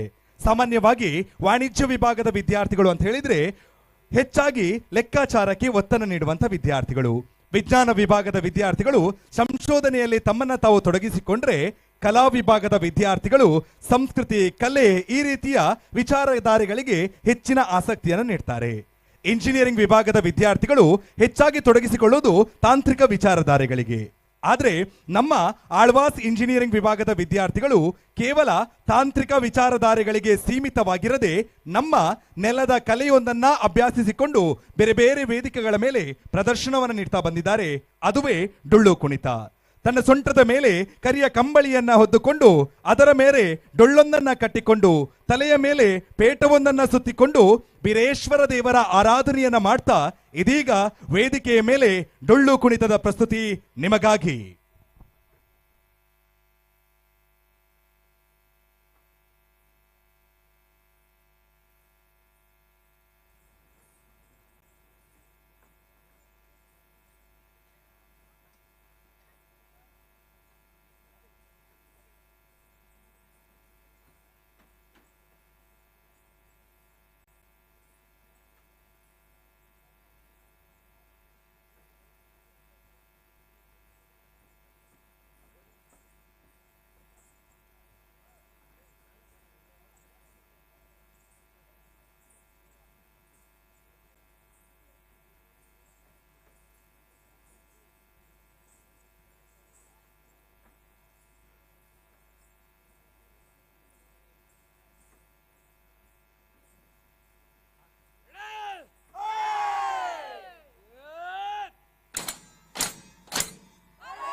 ಕ್ರೀಡಾ ಕ್ಷೇತ್ರದಲ್ಲಿ ಇಡೀ ಜಗತ್ತೇ ಹೆಮ್ಮೆ ಪಡುವಂತಹ ಸಾಧನೆಯನ್ನ ಮಾಡ್ತಾ ಇರುವಂತದ್ದು ಆಳ್ವಾಸ್ ವಿದ್ಯಾಸಂಸ್ಥೆ. ಇತ್ತೀಚೆಗೆ ಬಾಂಗ್ಲಾದೇಶದಲ್ಲಿ ನಡೀಲಿಕ್ಕಿರುವಂತಹ ಮಹಿಳೆಯರ ವಿಶ್ವಕಪ್ನ ಕಬಡ್ಡಿಗೆ ತಂಡವನ್ನ ಪ್ರಕಟಿಸ್ತಾರೆ. ಈ ಕಬಡ್ಡಿಗೆ ಆಯ್ಕೆಯಾದಂತಹ ತಂಡದಲ್ಲಿ ದಕ್ಷಿಣ ಭಾರತದಿಂದ ಆಯ್ಕೆ ಆಗಿರುವಂತದ್ದು ಕೇವಲ ಒಬ್ಬ ಆಟಗಾರ್ತಿ ಮಾತ್ರ. ಆ ಒಬ್ಬ ಆಟಗಾರ್ತಿ ನಮ್ಮ ಆಳ್ವಾಸ್ ವಿದ್ಯಾಸಂಸ್ಥೆಯ ಧನಲಕ್ಷ್ಮಿ ಎನ್ನುವಂಥದ್ದು ನಮ್ಮೆಲ್ಲರಿಗೂ ಕೂಡ ಅತ್ಯಂತ ಸಂತಸದ ವಿಚಾರ. ಇದರ ಜೊತೆಗೆ 12 ಜನ ವಿದ್ಯಾರ್ಥಿಗಳು ಒಲಿಂಪಿಕ್ಸ್ನ ಅಂಗಳದಲ್ಲಿ ಮಿಂಚನ್ನ ಹರಿಸ್ತಾರೆ. 5 ಜನ ವಿದ್ಯಾರ್ಥಿಗಳಿಗೆ ಏಕಲವ್ಯ ಪ್ರಶಸ್ತಿ ಬರುತ್ತೆ. 21 ಜನ ವಿದ್ಯಾರ್ಥಿಗಳಿಗೆ ಕ್ರೀಡಾ ರತ್ನ ಪ್ರಶಸ್ತಿ ದೊರಕುತ್ತೆ. 4 ಜನ ವಿದ್ಯಾರ್ಥಿಗಳು ಪ್ರೋ ಕಬಡ್ಡಿ ಲೀಗ್ ನಲ್ಲಿ ಭಾಗವಹಿಸಿದ್ರೆ 3 ಜನ ವಿದ್ಯಾರ್ಥಿಗಳು ಪ್ರೋ ವಾಲಿಬಾಲ್ ಜೊತೆಗೆ 3 ಜನ ವಿದ್ಯಾರ್ಥಿಗಳು ಅಲ್ಟಿಮೇಟ್ ಖೋಖೋದಲ್ಲಿ ಭಾಗವಹಿಸ್ತಾರೆ. ಇದರ ಜೊತೆಗೆ 4 ಜನ ವಿದ್ಯಾರ್ಥಿಗಳು ಕರ್ನಾಟಕ ಪ್ರೀಮಿಯರ್ ಲೀಗ್ ಕ್ರಿಕೆಟ್ ಪಂದ್ಯಾಟದಲ್ಲಿ ಭಾಗವಹಿಸ್ತಾರೆ. ಕ್ರೀಡೆ, ಸಂಸ್ಕೃತಿ, ಶೈಕ್ಷಣಿಕ, ಸಾಂಸ್ಕೃತಿಕ ಎಲ್ಲ ಕ್ಷೇತ್ರದಲ್ಲೂ ಕೂಡ ವಿದ್ಯಾರ್ಥಿಗಳ ಸರ್ವಾಂಗೀಣ ಏಳಿಗೆಯನ್ನ ಬಯಸ್ತಾ ಇರುವಂತದ್ದು ಆಳ್ವಾಸ್ ವಿದ್ಯಾಸಂಸ್ಥೆ. ಇಂತಹ ವಿದ್ಯಾಸಂಸ್ಥೆಯ ಹೆಮ್ಮೆಯ ವಿದ್ಯಾರ್ಥಿಗಳು ಸಾದರಪಡಿಸುತ್ತಿರುವ ಕಾರ್ಯಕ್ರಮವೇ ಆಳ್ವಾಸ್ ಸಾಂಸ್ಕೃತಿಕ ವೈಭವ ಕಾರ್ಯಕ್ರಮ. ಈ ದಿನದ ಈ ವೈಭವದ ಸಾಂಸ್ಕೃತಿಕ ಕಾರ್ಯಕ್ರಮದ ಪಯಣ ಮುಂದಕ್ಕೆ ಉತ್ತರ ಭಾರತದ ಕಡೆಗೆ ಸಾಗ್ತಾ ಇದೆ. ಉತ್ತರ ಭಾರತದ ಶಾಸ್ತ್ರೀಯ ನೃತ್ಯ ಕಥಕ್. ಇದು ತನ್ನ ಹೆಜ್ಜೆ ಗೆಜ್ಜೆಯ ಲಯಕ್ಕೆ, ಭಾವ ಸಂಮೋಹನ ಶಕ್ತಿಗೆ ಹೆಸರಾಗಿದೆ. ಪಂಡಿತ್ ಆಶೀಂ ಬಂಧು ಭಟ್ಟಾಚಾರ್ಯ ಇವರ ನಿರ್ದೇಶನದಲ್ಲಿ ಮೂಡಿ ಬಂದಂತಹ ವರುಣ ದೇವರ ವರ್ಣನೆಯನ್ನ ಮಾಡುವಂತಹ ವರ್ಷಧಾರೆ ಕಥಕ್ ಇದೀಗ ವೇದಿಕೆಯ ಮೇಲೆ.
the town, the town, the town.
ಮನದಲ್ಲಿ ಆಸೆಗಳು ನೂರಾರು, ಆದರೆ ಈ ಆಸೆಗಳಿಗೆ ಆಸರೆ ಆಗುವವರು ಯಾರು? ಕಣ್ಣಲ್ಲಿ ಕನಸುಗಳು ಸಾವಿರಾರು, ಆದರೆ ಈ ಕನಸುಗಳಿಗೆ ಸ್ಫೂರ್ತಿ ತುಂಬಿ ಪ್ರೋತ್ಸಾಹಿಸುವವರು ಯಾರು? ವಿದ್ಯಾರ್ಥಿಗಳ ಉಜ್ವಲ ಭವಿಷ್ಯಕ್ಕಾಗಿ ಅವರು ಕಂಡಂತಹ ಕನಸುಗಳನ್ನ ನನಸಾಗಿಸಲು ಬೆಂಬಲವಾಗಿ ಬೆಂಗಾವಲಾಗಿ ನಿಂತುಕೊಂಡಿರುವಂಥದ್ದು ನಮ್ಮ ವಿದ್ಯಾಸಂಸ್ಥೆಯ ಅಧ್ಯಕ್ಷರು ಆಗಿರುವಂತಹ ಡಾಕ್ಟರ್ ಎಂ ಮೋಹನ್ ಆಳ್ವಾಸರಿ ಇವರು. ಪ್ರತಿ ವರ್ಷ ಕೂಡ ಕ್ರೀಡಾ ಕ್ಷೇತ್ರ, ಶೈಕ್ಷಣಿಕ ಕ್ಷೇತ್ರ, ಸಾಂಸ್ಕೃತಿಕ ಕ್ಷೇತ್ರ ಹೀಗೆ ಬೇರೆ ಬೇರೆ ಕ್ಷೇತ್ರಗಳ ಅಡಿಯಲ್ಲಿ ದತ್ತು ಸ್ವೀಕಾರ ಯೋಜನೆ ಅಡಿಯಲ್ಲಿ ವಸತಿ ಸಹಿತ ಉಚಿತ ಶಿಕ್ಷಣವನ್ನ ನೀಡೋಕೆ ನಮ್ಮ ಆಳ್ವಾಸ್ ವಿದ್ಯಾಸಂಸ್ಥೆ ಪ್ರತಿ ವರ್ಷ ಕೂಡ 50 ಕೋಟಿಗಿಂತಲೂ ಹೆಚ್ಚಿನ ಮೊತ್ತವನ್ನ ವಿದ್ಯಾರ್ಥಿಗಳ ಭವಿಷ್ಯಕ್ಕಾಗಿ ವ್ಯಯಿಸ್ತಾ ಇದೆ. ಈಗಾಗಲೇ ಮುಂದಿನ ಶೈಕ್ಷಣಿಕ ವರ್ಷದ ಸ್ಕಾಲರ್ಶಿಪ್ ಪರೀಕ್ಷೆಗಳು ಬೇರೆ ಬೇರೆ ಭಾಗಗಳಲ್ಲಿ ನಡೀತಾ ಇದೆ. ನವೆಂಬರ್ ತಿಂಗಳಿನ 20ನೇ ತಾರೀಕಿನಂದು ಮೂಡುಬಿದಿರೆಯ ವಿದ್ಯಾಗಿರಿಯ ಆವರಣದಲ್ಲಿ ಈ ಸ್ಕಾಲರ್ಶಿಪ್ ಪರೀಕ್ಷೆ ನಡೀತಾ ಇದೆ. ಈಗ ಯಾರು 10ನೇ ತರಗತಿಯಲ್ಲಿ, ಅದು ICSE ಇರಬಹುದು, CBSE ಇರಬಹುದು ಅಥವಾ ಸ್ಟೇಟ್ ಸಿಲೆಬಸ್ ಇರಬಹುದು, ಯಾರು ವಿದ್ಯಾರ್ಥಿಗಳು 10ನೇ ತರಗತಿಯಲ್ಲಿ ಕಲಿತಾ ಇದ್ದೀರಾ, ನೀವು ನವೆಂಬರ್ 20ನೇ ತಾರೀಕಿನಂದು ನಡೀತಾ ಇರುವಂತಹ ಈ ಸ್ಕಾಲರ್ಶಿಪ್ ಎಕ್ಸಾಮಿನ ಸದುಪಯೋಗವನ್ನ ಪಡೆದುಕೊಳ್ಬೇಕು ಎನ್ನುವಂತಹ ವಿನಂತಿಯನ್ನ ಮಾಡ್ತಾ ಈ ದಿನದ ಸಾಂಸ್ಕೃತಿಕ ಕಾರ್ಯಕ್ರಮವನ್ನ ಮುಂದುವರಿಸ್ತಾ ಇದ್ದೇವೆ. ನವೆಂಬರ್ 23ನೇ ತಾರೀಕಿನಂದು ನಡೀತಾ ಇದೆ ಈ ಪರೀಕ್ಷೆ. ಇದರ ಸದುಪಯೋಗವನ್ನ ತಾವೆಲ್ಲರೂ ಕೂಡ ಪಡೆದುಕೊಳ್ಬೇಕು ಎನ್ನುವಂತಹ ವಿನಂತಿಯನ್ನ ಮಾಡ್ತಾ ಈ ಸಾಂಸ್ಕೃತಿಕ ಕಾರ್ಯಕ್ರಮವನ್ನ ಮುಂದುವರಿಸ್ತಾ ಇದ್ದೇವೆ. ಬಂಧುಗಳೇ, ಇಂತಹ ಸಹಸ್ರ ಜನರ ಮಧ್ಯದಲ್ಲಿ ಇಂತಹದೊಂದು ಸುಂದರವಾದಂತಹ ವೇದಿಕೆಯ ಮೇಲೆ ಸಿಂಹಗಳು ತನ್ನ ಬೇಟೆಯನ್ನು ಹುಡುಕೊಂಡು ವೇದಿಕೆ ಕಡೆಗೆ ಬರ್ತಾ ಇದೆ. ಇದೇನಪ್ಪ, ಇಷ್ಟೊಂದು ಬೆಳಕಿನ ಮಧ್ಯೆ, ಇಷ್ಟೊಂದು ಜನರ ಮಧ್ಯೆ ಅದು ಹೇಗೆ ತಾನೇ ಸಿಂಹಗಳು ವೇದಿಕೆಯ ಮೇಲೆ ಬರೋಕೆ ಸಾಧ್ಯ ಅಂತ ನೀವು ಕೇಳಿದ್ರೆ, ಇದನ್ನ ಸಾಧ್ಯ ಮಾಡ್ತಾ ಇದೆ ಆಳ್ವಾಸ್ ಸಾಂಸ್ಕೃತಿಕ ತಂಡ ಪುರುಳಿಯೋ ಚಾವೋ ಸಿಂಹ ಬೇಟೆ ನೃತ್ಯದ ಮೂಲಕ. ಪುರುಳಿಯೋ ಅನ್ನುವಂಥದ್ದು ಪಶ್ಚಿಮ ಬಂಗಾಳದ ಒಂದು ಪುಟ್ಟ ಹಳ್ಳಿ. ಅಲ್ಲಿಯ ಜನರು ದೇವಿಯ ಆರಾಧನೆಯ ಭಾಗವಾಗಿ ಈ ಸಿಂಹ ಬೇಟೆಯ ನೃತ್ಯವನ್ನ ಮಾಡುವಂಥದ್ದು. ಅಲ್ಲಿ ಸಂಪ್ರದಾಯದಂತೆ ಒಂದು ಸಿಂಹ ಒಂದು ಕಾಡುಕೋಣದ ಬೇಟೆಯನ್ನ ಆಡಿದ್ರೆ, ನಮ್ಮಲ್ಲಿ ಬರೋಬ್ಬರಿ 21 ಸಿಂಹಗಳು 4 ಕಾಡುಕೋಣದ ಬೇಟೆಯನ್ನ ಹುಡ್ಕೊಂಡು ವೇದಿಕೆ ಕಡೆಗೆ ಬರ್ತಾ ಇದೆ. ರಂಗಮಾಂತ್ರಿಕ ಡಾಕ್ಟರ್ ಜೀವನ್ ರಾಮ್ ಸುಳ್ಯ ಇವರ ನಿರ್ದೇಶನದಲ್ಲಿ ಮೂಡಿ ಬಂದಂತಹ ಪುರುಳಿಯೋ ಚಾವೋ ಸಿಂಹ ಬೇಟೆಯ ನೃತ್ಯ.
ಜಗತ್ತಿಗೆ ಅಸುರತ್ವವನ್ನ ಪರಿಚಯಿಸಿದಂತಹ ಸಹೋದರರಿಬ್ಬರಿದ್ರೆ ಅದು ಹಿರಣ್ಯಕಶ್ಯಪ ಮತ್ತು ಹಿರಣ್ಯಾಕ್ಷ. ಇದರಲ್ಲಿ ಹಿರಣ್ಯಕಶ್ಯಪ ತನ್ನ ರಾಜ್ಯಾಡಳಿತವನ್ನ ನಡೆಸ್ತಾ ಇದ್ರೆ, ಇನ್ನೊಂದು ಕಡೆಯಲ್ಲಿ ಹಿರಣ್ಯಾಕ್ಷ ತನ್ನ ಸಾಮ್ರಾಜ್ಯದ ವಿಸ್ತರಣೆಯನ್ನ ಮಾಡ್ತಾ ಇದ್ದ. ಬೇರೆ ಬೇರೆಯವರ ಮೇಲೆ ದಂಡೆತ್ತಿ ಸಾಮ್ರಾಜ್ಯದ ವಿಸ್ತರಣೆಯನ್ನ ಮಾಡ್ತಾ ಇದ್ದಂತಹ ಹಿರಣ್ಯಾಕ್ಷನಿಗೆ ಒಂದು ಯೋಚನೆ ಬರುತ್ತೆ, ನಾನೊಂದು ವರವನ್ನ ಪಡೆದುಕೊಳ್ಬೇಕು, ಆ ವರದ ಮೂಲಕ ನಾನು ಅತ್ಯಂತ ಶಕ್ತಿಶಾಲಿ ಆಗ್ಬೇಕು ಎನ್ನುವಂತಹ ಆಸೆ ಹಿರಣ್ಯಾಕ್ಷನ ಮನದಲ್ಲಿ ಮೂಡುತ್ತೆ. ತಕ್ಷಣಕ್ಕೆ ಬ್ರಹ್ಮದೇವರ ತಪಸ್ಸಿಗೆ ಕೂರ್ತಾನೆ. ಈತನ ತಪಸ್ಸಿಗೆ ಮೆಚ್ಚಿದಂತಹ ಬ್ರಹ್ಮದೇವರು ಏನು ವರ ಬೇಕು ಎಂದು ಹಿರಣ್ಯಾಕ್ಷನ ಬಳಿಯಲ್ಲಿ ಕೇಳಿದಾಗ ಹಿರಣ್ಯಾಕ್ಷ ಒಟ್ಟು 2 ವರಗಳನ್ನು ಬಯಸುವಂಥದ್ದು. ಒಂದು, ನಾನು ಅತ್ಯಂತ ಶಕ್ತಿಶಾಲಿ ಆಗಬೇಕು, ಯಾರಿಂದ ಕೂಡ ನಾನು ಸೋಲ್ಬಾರ್ದು. ಇನ್ನು 2ನೆಯ ವರ ಏನಂದ್ರೆ, ನನಗೆ ಪ್ರತಿನಿತ್ಯ ಕೂಡ ತಿನ್ನೋಕೆ 100 ವರಹಗಳು ಅಂದ್ರೆ 100 ಹಂದಿಗಳನ್ನು ನೀಡಬೇಕು ಅಥವಾ ನನಗೆ ಸಿಗುವಂತೆ ಮಾಡಬೇಕು ಎನ್ನುವಂತಹ 2 ವರಗಳನ್ನ ಕೇಳ್ತಾನೆ. ಈತನಿಗೆ 2 ವರಗಳನ್ನ ಕೂಡ ನೀಡ್ತಾನೆ ಬ್ರಹ್ಮದೇವರು. ಒಂದು, ಆತನಿಗೆ ಶಕ್ತಿಶಾಲಿ ಆಯುಧವನ್ನ ನೀಡ್ತಾನೆ. ಎಲ್ಲಿಯ ತನಕ ಆ ಆಯುಧ ನಿನ್ನ ಕೈಯಲ್ಲಿ ಇರುತ್ತೋ ಅಲ್ಲಿ ತನಕ ನಿನ್ನನ್ನು ಸೋಲಿಸೋಕೆ ಸಾಧ್ಯವಿಲ್ಲ. ಜೊತೆಗೆ ದಿನಕ್ಕೆ 100 ಹಂದಿಗಳನ್ನು ನೀಡ್ತೇನೆ, ಆದ್ರೆ ಒಂದು ಎಚ್ಚರಿಕೆಯನ್ನ ಕೂಡ ನೀಡ್ತಾನೆ. ದಿನಕ್ಕೆ 100 ಹಂದಿಗಳನ್ನ ಮಾತ್ರ ಕೆಣಕಬೇಕು, ಅದಕ್ಕಿಂತ ಹೆಚ್ಚಾಗಿ 1 ಹಂದಿಯನ್ನು ಕೂಡ ನೀನು ಕೆಣಕಕ್ಕೆ ಹೋದ್ರೆ ಅದೇ ನಿನ್ನ ಮರಣಕ್ಕೆ ಹಾದಿಯಾಗಬಹುದು ಎನ್ನುವಂತಹ ಎಚ್ಚರಿಕೆಯನ್ನು ಕೂಡ ನೀಡ್ತಾನೆ ಹಿರಣ್ಯಕಶ್ಯಪನಿಗೆ. ಈ ಒಂದು ವರವನ್ನ ಪಡೆದಂತಹ ಹಿರಣ್ಯಾಕ್ಷ ಅಟ್ಟಹಾಸದಿಂದ ಮೆರೆದಾಡುವಂಥದ್ದು, ಬೇರೆ ಬೇರೆಯವರ ಮೇಲೆ ದಾಳಿಯನ್ನ ಮಾಡುವಂಥದ್ದು, ಕಡೆಗೆ ನನ್ನೊಡನೆ ಮಲ್ಲಯುದ್ಧವನ್ನ ಮಾಡಲಿಕ್ಕೆ ನಾರದರನ್ನ ಆಹ್ವಾನಿಸುವಂಥದ್ದು. ಆಗ ಈತನ ಸಂಹಾರಕ್ಕಾಗಿ ಕಾಯ್ತಾ ಇದ್ದಂತಹ ನಾರದ ಮಹರ್ಷಿಗಳು, ನಿನ್ನೊಡನೆ ಮಲ್ಲಯುದ್ಧವನ್ನ ಮಾಡುವಷ್ಟು ನಾನು ಶಕ್ತಿಶಾಲಿ ಅಲ್ಲ, ಅದಕ್ಕಾಗಿ ನೀನು ವಿಷ್ಣುವನ್ನ ನೀನು ಆಹ್ವಾನವನ್ನ ನೀಡಬೇಕು, ಅದಕ್ಕಾಗಿ ನೀನು ಭೂಮಿ ತಾಯಿಯನ್ನ ಭೂಮಿ ದೇವಿಯನ್ನ ಅಪಹರಿಸಬೇಕು ಅಂತ ಹೇಳಿದಾಗ ಇಲ್ಲಿದ್ದಂತಹ ಹಿರಣ್ಯಾಕ್ಷನಿಗೆ ಈ ಆಸೆ ಮೂಡುತ್ತೆ, ಹೇಗಾದ್ರೂ ಮಾಡಿ ಭೂಮಿ ತಾಯಿಯನ್ನ ಭೂಮಿ ದೇವಿಯನ್ನ ಅಪಹರಿಸಬೇಕು ಅಂತ ಹೇಳಿ ಪಂಚಮಹಾಪಾಪಗಳನ್ನ ಮಾಡ್ತಾನೆ. ಬೆನ್ನಟ್ಟಿಕೊಂಡು ಬರ್ತಾನೆ. ಹಿರಣ್ಯಾಕ್ಷನಿಂದ ತಪ್ಪಿಸಿಕೊಳ್ಳೋಕೆ ರಸತಾಳವನ್ನ ಸೇರ್ತಾರೆ ಭೂಮಿದೇವಿ. ಆಗ ಅಲ್ಲಿಗೆ ಬಂದಂತಹ ಹಿರಣ್ಯಾಕ್ಷನ ವಧೆಗಾಗಿ ಕಾಯ್ತಾ ಇರ್ತಾರೆ ವಿಷ್ಣು ಶ್ವೇತ ವರ್ಣದ ವರಹ ರೂಪದಲ್ಲಿ.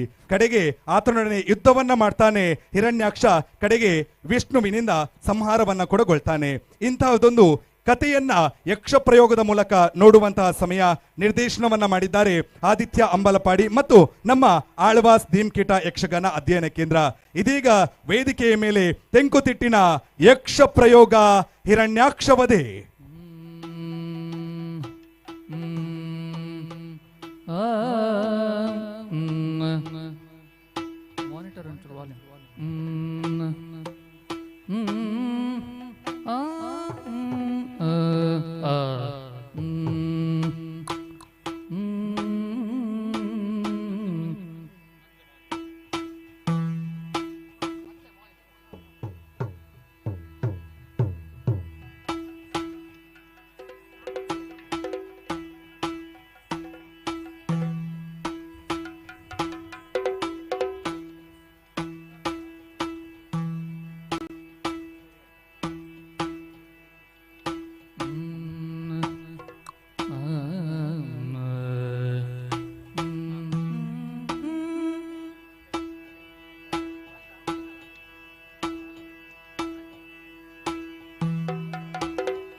ಮೋದದಾಲಿಸಿರಿ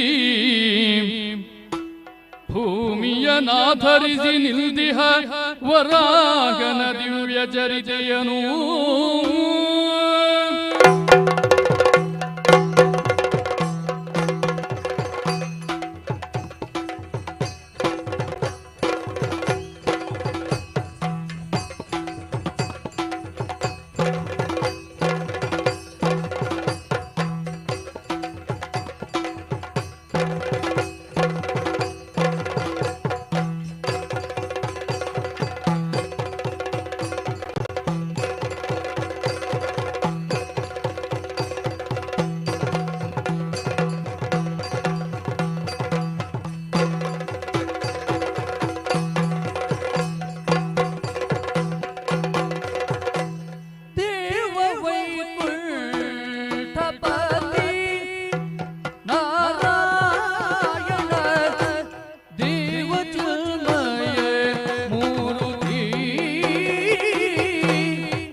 ಬಯಸಿ ಬಂದಿಳು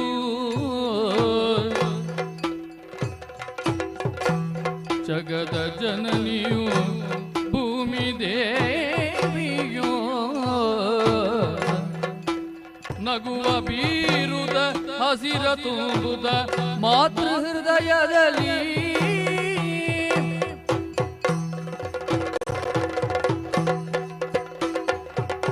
ಆಕೆಯುಳು ಜೀವಾಳಿಯುದಿಸಲು ಮೇಥಿನಿಯ ಮೈಯಾದಳು ಮೇಥಿನಿಯ ಮೈಯಾದಳು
ಮೈಯಾದಳು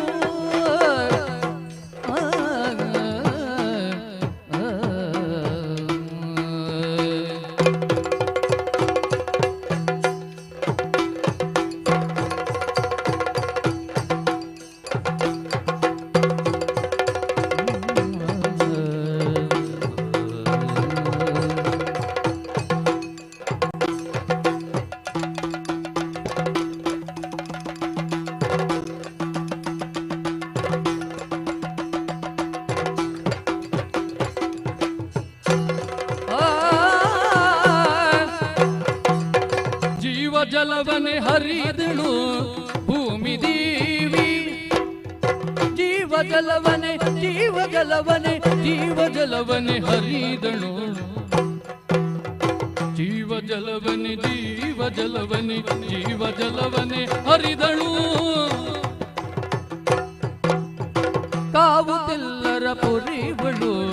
ಕಾವುತಿಲ್ಲರ ಪುರಿವಳು ಜೀವ ಜಲವನೆ ಹರಿದಳು ಕಾವುತಿಲ್ಲರ ಪುರಿವಳು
ನಲಿದಳು ಭೂಮಿ ದೇವಿ, ನಡೆದಳು ಭೂಮಿ ದೇವಿ, ಕುಣಿದಳು ಭೂಮಿ ದೇವಿ.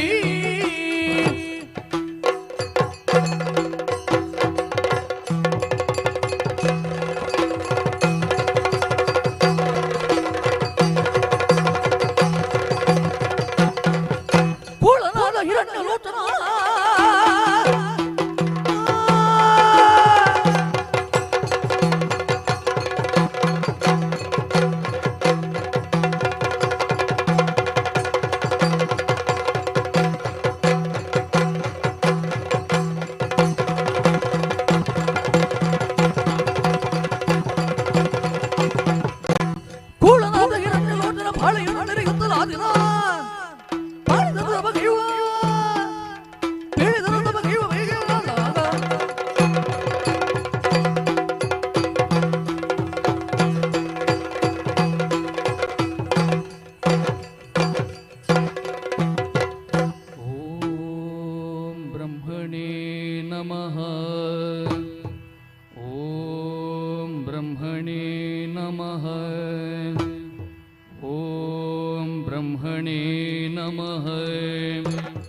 ವರವ ಬೇಡುಗಾದ ನೂರು ಹಂದಿಯ ತಿಳಿದು ತೇಗುವ ವರ ನೀಡು, ಘೋರ ಶಕ್ತಿಯನ್ನೇ ನೀಡು. ತಥಾಸ್ತು. ನೂರೊಂದನೇ ಹಂದಿ ನಿಲ್ನ ಸಾವಿನ ರೂಪ, ಘೋರ ಯುದ್ಧವ ನೀಡುವಿ.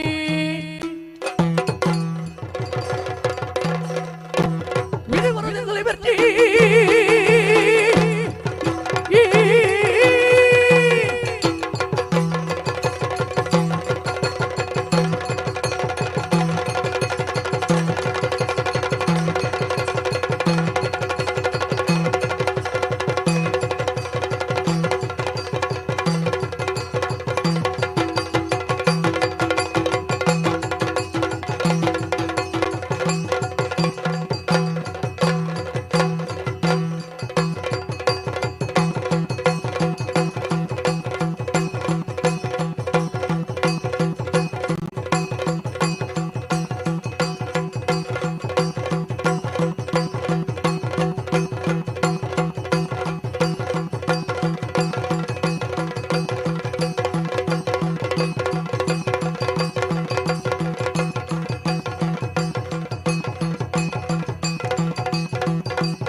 ಮುಖನಂದರಿ ಮೆರೆದ ನೆಲದಲ್ಲಿ ಗದೆಯ ತುಳಿದ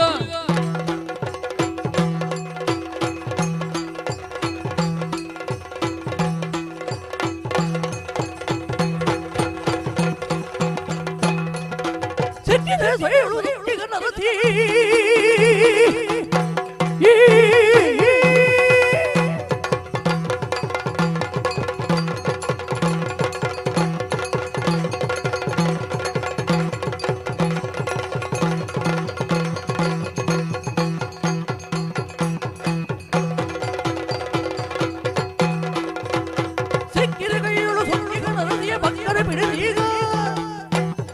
ಹಕ್ಕಿಗ ಹರಿಯನು ಲೆಕ್ಕಿಗೆ ತರುವೆನು ದಿಕ್ಕಿಗೆ ಬಾವೀಗ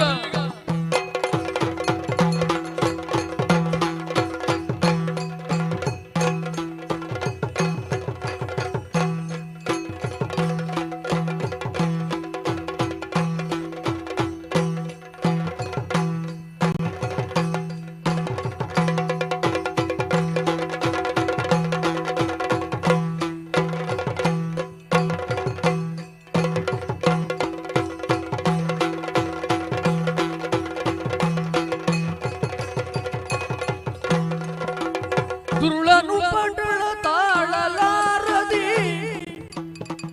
ಸುರಭಿಸಗಿದಲನೇಕ ರೂಪವಾಯ ಧರಣಿ ದೇವಿಯು ತಾಳು ಜತನದಿ ಪೊರಟಳಾಗ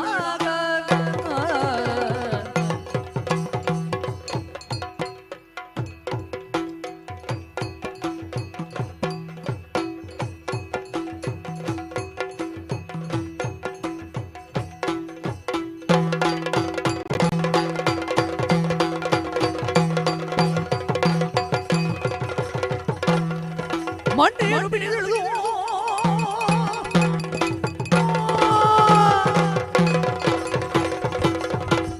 ಮಂಡೆಯನ್ನು ಬಿಡಿದಳು ಗರ್ಭವನ್ನು ಧೌರ್ಯವನ್ನು ಮೆರೆದ ಹಿರಣ್ಯಾಕ್ಷ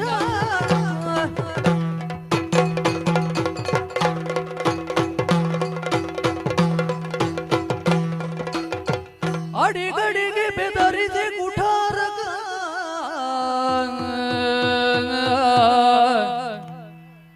ಕಡು ನಿನಿದಳ ಹರಿಯ ಭೂರಮಿ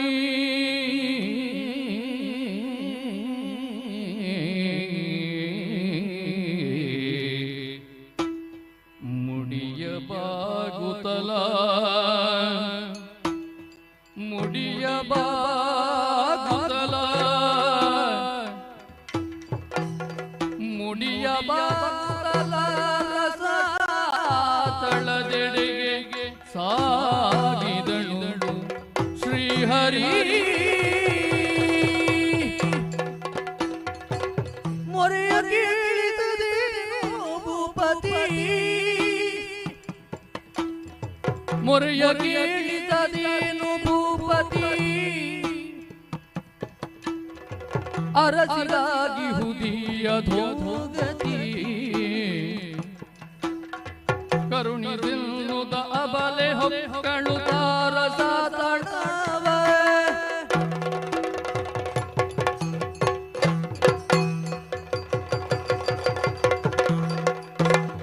ಭೂದೇವಿ ಬಂದಿಹೆನು ನಿಲ್ನಾದನದಿ ಪೊರೆಯುವೆನು ಆ ದುರುಳನ ವಧೆಗೆ ಕ್ಷಣ ತಾಳುವೆ ಆ ದುರುಳನ ವಧೆಗೆ ಕ್ಷಣ ತಾಳುವೆ ತುಂಗದ ಘೋಢಾಕಾರವ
ತಿಂದು ನೇಗುವೆ ಬಂದೆ ಬಂದೆ ಜೀವದೊಂದಿನ ಒತ್ತಡಲಿಯ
ಸಾವಿಗೋಲಿಯ ನೀಲಿಗಳು ಹಿಲಿ ಕಾವರಿಲ್ಲ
ಧರಣಿಯ ಧರ್ಮವನುಳಿಸಲು ತಾನವತರಿಸುವ ಹರಿಮುದದಿಂದ ದುರುಳರ ದಮನದಿ ಶರಣರ ಸಲಹುವವರ ಶ್ರೀ ಗೋವಿಂದ ಮಂಗಲಂ ಜಯ ಮಂಗಲಂ ಶ್ವಾಸಂಗಲಂ ಜಯ ಜಲು ಭದ್ರಂ ಶುಭಂ ಮಂಗಲಂ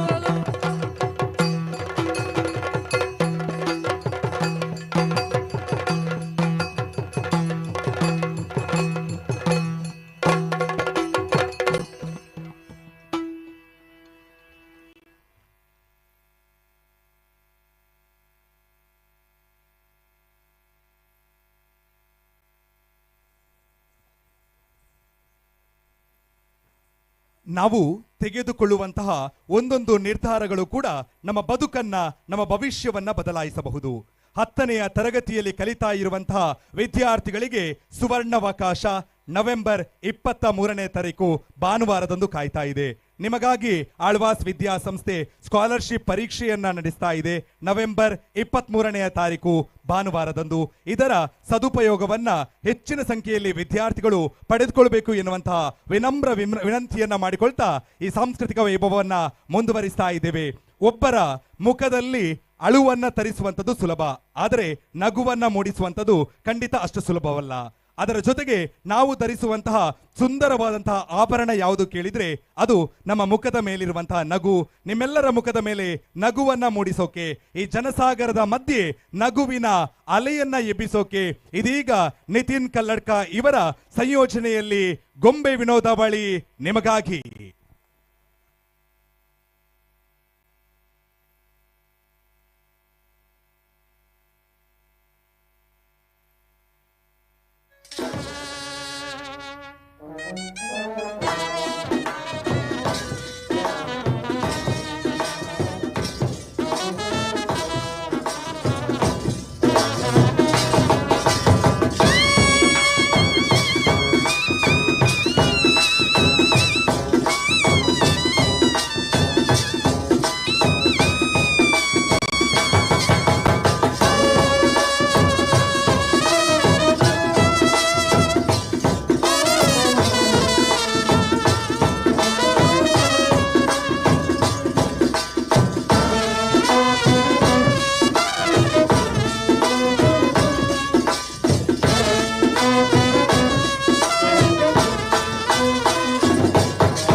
ತಂದನ್ನ ತಾನನ ತನ್ನನ ತಾನನ ತಂದನ್ನ ತಾನನ ತನ್ನನ ತಾನನ ತಂದನ್ನ ತಾನನ ರಾಯಣ ತಂದನ್ನ ನಾರಾಯಣ ತಂದೇನ ತಂದನ್ನ ತಾನನ ತನ್ನನ ತಾನನ ತಂದನ್ನ ತಾನನ ತನ್ನನ ತಾನನ ತಂದನ್ನ ತಾನನ ರಾಯಣ ತಂದನ್ನ ನಾರಾಯಣ ತಂದೇನ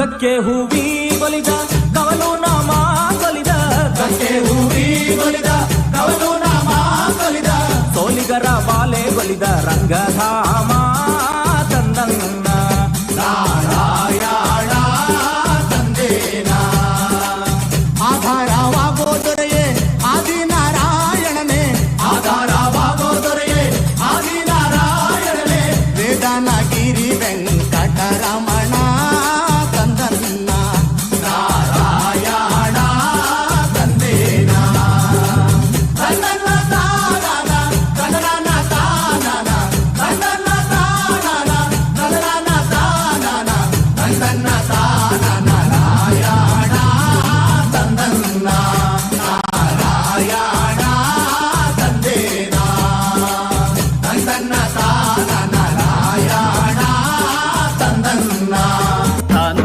ತಂದಾನು ತನಂದನಾನಿ ತಾನು ತಾನು ತಂದಾನು ತನಂದನಾನಿನು ತಾನು ತಂದಾನು ತಾನಂದನಾನಿ ತಾನು ತಾನು ತಂದಾನು ತಾನಂದನಾನಿನು ತಂದಾನಿ ಹೊಯ್ ತಂದಾನಿ ಹೊಯ್ ತಂದಾನಿ ತಾನಾನು ತಂದನಾನಿ ತಾನು ತಾನು ತಂದಾನು ತಾನಂದನಾನಿ ತಂದಾನಿ ತಾನಾನು ತಂದನಾನಿ ತಾನು ತಾನು ತಂದಾನು ತಾನಂದನಾನಿನು. ಬಂಧುಗಳೇ, ಪುತ್ತೂರಿನ ಮಣ್ಣಿನಲ್ಲಿ ನಡೆದಿದೆ ಬಹುದೊಡ್ಡ ಆಳ್ವಾಸ್ ಸಾಂಸ್ಕೃತಿಕ ವೈಭವ ಕಾರ್ಯಕ್ರಮ. ಈ ದಿನದ ಆಳ್ವಾಸ್ ನುಡಿಸಿರಿ ವಿರಾಸತ್ ಘಟಕ ಪುತ್ತೂರು ಇದರ ಆಶ್ರಯದಲ್ಲಿ ನಡೆದಂತಹ ಆಳ್ವಾಸ್ ಸಾಂಸ್ಕೃತಿಕ ವೈಭವ ಕಾರ್ಯಕ್ರಮ. ಈ ವೈಭವದ ಕಾರ್ಯಕ್ರಮದಲ್ಲಿ ನಮ್ಮೊಂದಿಗೆ ಉಪಸ್ಥಿತರಿದ್ದು ನಮ್ಮನ್ನ ಆಶೀರ್ವದಿಸಿದಂತಹ ಪೂಜನೀಯ ಸ್ವಾಮೀಜಿಯವರಿಗೆ ಈ ಸಮಯದಲ್ಲಿ ಶಿರವಾಗಿ ನಮಿಸುತ್ತಾ, ಕಾರ್ಯಕ್ರಮದ ಉದ್ದಕ್ಕೂ ನಮ್ಮೊಂದಿಗೆ ಇದ್ದಂತಹ ಮಾನ್ಯ ಮಾಜಿ ಸಂಸದರು ಆದಂತಹ ನಳಿನ್ ಕುಮಾರ್ ಕಟೀಲ್ ಸರ್ ಇವರಿಗೆ ಧನ್ಯವಾದಗಳನ್ನು ಅರ್ಪಿಸ್ತಾ ಇದ್ದೇವೆ. ಅದೇ ರೀತಿ ಪುತ್ತೂರು ಭಾಗದ ಶಾಸಕರು ಆಗಿರುವಂತಹ ಅಶೋಕ್ ಕುಮಾರ್ ರೈ ಪುತ್ತೂರು ಇವರಿಗೂ ಕೂಡ ಧನ್ಯವಾದಗಳನ್ನು ಅರ್ಪಿಸ್ತಾ ಇದ್ದೇವೆ. ಜೊತೆಗೆ ಇಷ್ಟೊಂದು ದೊಡ್ಡ ಸಂಖ್ಯೆಯಲ್ಲಿ ಸಂಘಟನೆಯನ್ನ ಮಾಡಿದಂತಹ ಆಳ್ವಾಸ್ ನುಡಿಸಿರಿ ವಿರಾಸತ್ ಘಟಕ ಪುತ್ತೂರು ಇದರ ಸರ್ವರಿಗೂ ಕೂಡ ಧನ್ಯವಾದಗಳನ್ನು ಅರ್ಪಿಸ್ತಾ ಇದ್ದೇವೆ. ಜೊತೆಗೆ ಆಳ್ವಾಸ್ ಸಾಂಸ್ಕೃತಿಕ ವೈಭವ ಕಾರ್ಯಕ್ರಮದ ರೂವಾರಿ ಆಳ್ವಾಸ್ ವಿದ್ಯಾಸಂಸ್ಥೆಗಳ ನೆಚ್ಚಿನ ಅಧ್ಯಕ್ಷರು ಆದಂತಹ doctor M Mohan Alva's sir ಇವರಿಗೂ ಕೂಡ ಕೃತಜ್ಞತೆಗಳನ್ನು ಅರ್ಪಿಸಿಕೊಳ್ಳುತ್ತಾ, ಪುತ್ತೂರಿನ ಜನಸಾಗರಕ್ಕೆ ಆಳ್ವಾಸ್ ವಿದ್ಯಾಸಂಸ್ಥೆಯ ಪರವಾಗಿ ವಂದನೆ, ಅಭಿವಂದನೆ, ಶುಭರಾತ್ರಿ.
When it comes to the question of economy, which is going to benefit everybody, the politics cannot be so disruptive. Once upon a time, Prime Minister Rajiv Gandhi said, if I send 1 rupee to the beneficiary, he ends up getting only 15 paisa. Adopting technology, Prime Ministers ensure that that kind of leakage doesn't happen.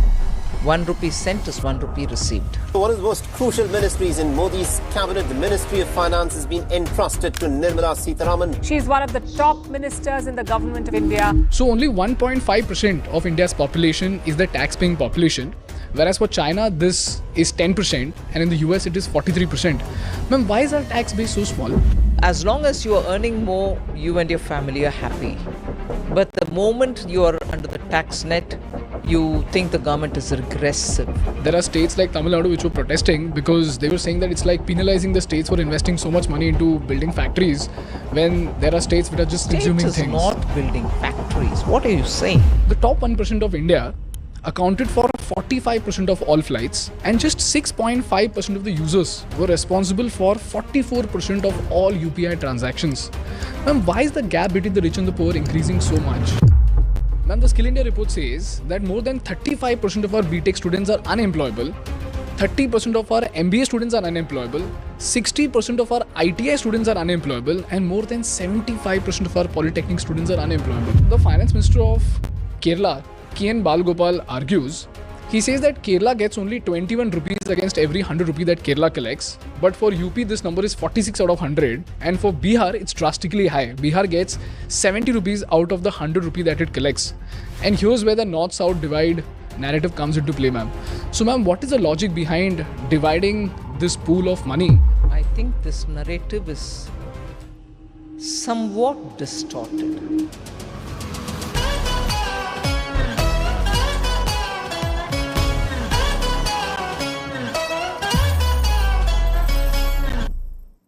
Hi everybody, this is a conversation that I had with one of the most powerful women in India, who's none other than our Finance Minister Srimati Nirmala Sitharaman.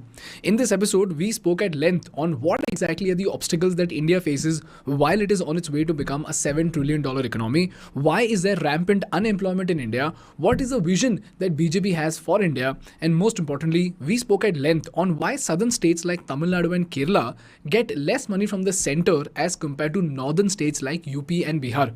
So as usual, I tried my level best to ask her as many questions as possible in the limited time that we had. We did miss out on a lot of questions, but for the questions that we could ask, Nirmala ma'am was kind enough to explain everything using examples and numbers. So now it's up to you to decide whether her answers were satisfactory or not. And now on with the episode. Hello ma'am, welcome to the Indian Business Podcast, and thank you so much for giving us such an important slot in your valuable schedule, ma'am. Ma'am, the agenda for today's podcast is very simple. We want to understand the fundamental insights of great governance, which usually gets missed out by mainstream media. And I have very specific questions coming straight from the people of India. And what we seek to understand are the underlying insights behind the functioning of the government. So all throughout this episode, if you can be extremely elaborative with your answers, as simple as possible, and with as many examples as possible, that would be fantastic, ma'am. Shall we get started? Okay. Yes, and thank you for having me, Ganesh. Thank you so much, ma'am. Ma'am, the first question that I have comes from your India Today conclave answer. And you mentioned that a critical factor to help us become a $7 trillion economy is the coordination between the state, center, and the panchayat. Ma'am, could you please elaborate on that and help me understand what is this coordination issue and how are we solving for it? See, as you know, the governance structure in India is divided by subjects as much as it is divided primarily between the central government, the state government, and of course the third layer. So there are subjects, as they are referred to, which are entirely the central government's domain. And there are subjects which are entirely the state government's domains. And there are those which have both of them, they call it as concurrent subjects, where both the center and the states have a role to play. So even there, you know, some aspects of that subject will be dealt by the center, and some other aspects will be done by the states, and the overlaps are kept to the minimum. Overlaps even within concurrent. So when we refer to the subjects, those can be fantastically done by any one center or the state, but even in those, nowadays very clearly, the interests of the states need to be given a voice, and in subjects which are states exclusively, even their local bodies, because they are also elected, they also have aspirations, they have people's representatives sitting in them, so they are answerable back to the voters. So the local self-government, or the third layer as we call urban local bodies, will also have a very decisive role to play to the limited area in which they operate. But of late, the one big glitch to this whole thing is being felt because local governments are not yet into that groove. Because eventually when you take a investment to some area, it is in that pocket where they have to be located. Many of the clearances will have to emanate from. And therefore, there is a need for the local bodies to understand why they have to be easy with people who are coming. Easy meaning well within the rules. Make it facilitative rather than obstructive. Because when you think you want to regulate them, control them, or bring more rules on them, you think you're having a hold, but that can frighten people away from your place. So it is that kind of a understanding and participating with the same intent that you need to have all the layers working together. That's why I had said that. Could you help me understand this with an example, ma'am? Any example will be, let us say, now you're having all these semiconductor chip manufacturing. Earlier you had the Maruti, was it that the smallest car? Nano, which was going to be manufactured. And where they went, the state government and the local body did not make it easy for them. And at that point in time, before 2014 election, typical of Gujarat, which was business friendly, they said, no, you come over, we'll do it. And therefore, leaving the area where it was to be established in Bengal, Tata rushed to Sanand, and the Gujarat government, together with the local body there, enabled within, I am told, 10 days, the permissions, required clearances and everything, so that they could invest. Now, without looking at any ill will or malafide, why wouldn't that happen in Bengal? After all, the same investments by Tata was going to happen there. Correct. That insensitivity, or call it indifference, affected a big prospect of a business. Similar is the way in which you have private Indian investors going in for manufacturing semiconductors. It's no good repeating the example. Gujarat offered them favorable. Anyone could have offered. And Correct. that got proven by the fact that, would you imagine, Assam gave them the opportunity.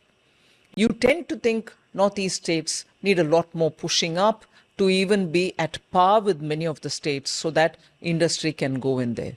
But what did Assam do differently from many other states, which in manufacturing, except for core industries like cement or something, you don't have any of those new technology-driven areas or IT-driven industry being there. But Yes. they drew them. Yeah. And a hard-nosed business house like Tata's found it possible to establish not a cement factory, not a integrated steel factory, but a very coveted semiconductor manufacturing place. So that is the point in which the state government, working together with local authorities, can do what you would otherwise in common sense think is impossible if they only move that fast and understanding the need. Solid two interesting, ma'am. examples. Very interesting, ma'am. Ma'am, you mentioned about ease of doing business in Gujarat, and I've read this countless times. In fact, we've made a case study on Gujarat, and we often found out that a lot of entrepreneurs have given a statement publicly saying that it is very easy for us to set up our factories in Gujarat versus in any other state. In fact, Ratan Tata ji himself gave out a statement that while many other states were offering Tata lands, it was only Gujarat that was not just offering but also kept the land ready, and that was because of the land banking system in Gujarat.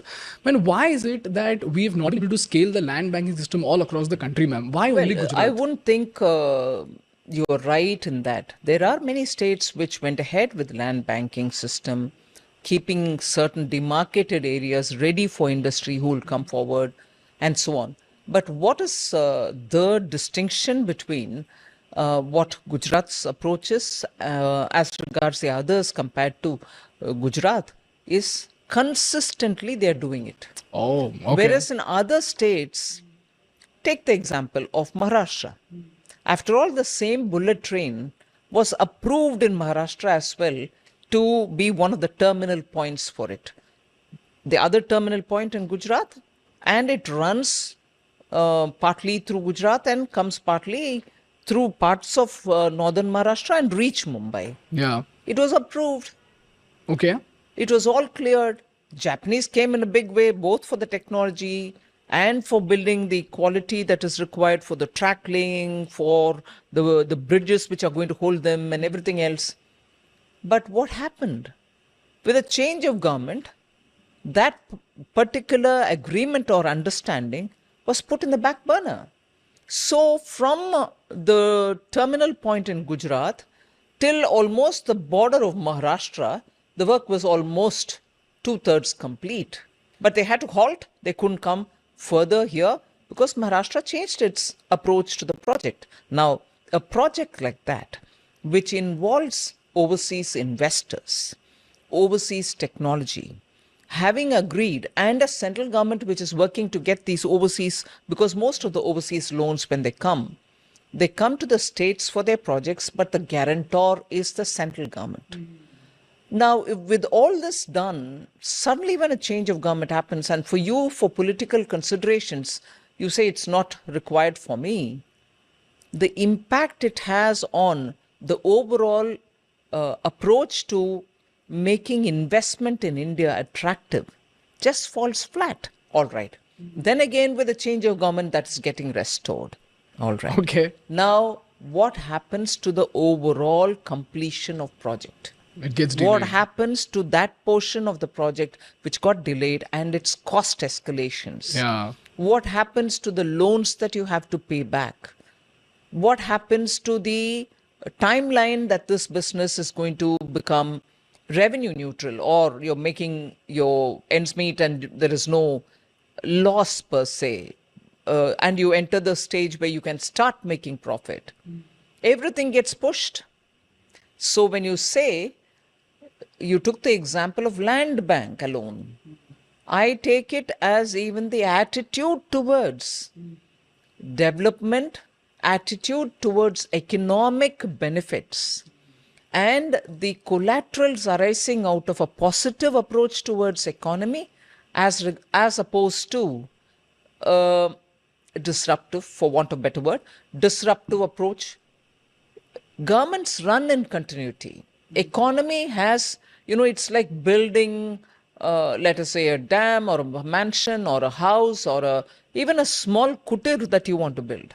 You lay the foundation and then start doing something. Even as you lay the foundation, if you say, no, I'm not laying it for one floor above, I just want the ground, although the whole understanding is you want the whole thing done completely, it affects everything that you think in terms of businesses. So states, not just for land bank, but understanding this principle that governments are in continuity, and you cannot, for such major things, take a decision which is completely going to turn upside down decisions taken earlier.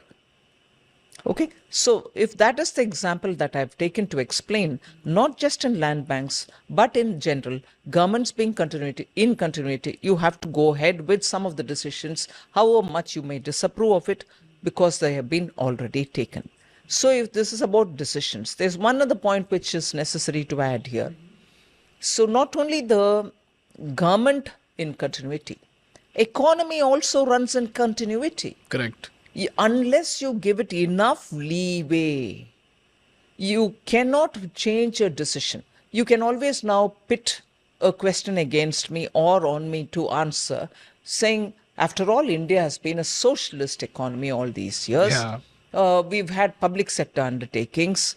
We've had a lot of investment in running big companies by Government of India. Why would you therefore, because going by that economy is a continuity, government is a continuity argument, why would you want to go ahead with privatization? In 2021, I'm glad to say I was part of this government when we took a call on public sector enterprises policy, whereby we said it cannot any longer be the prerogative of government alone to be in one area of business. Every area of business should be available for private sector also to be in.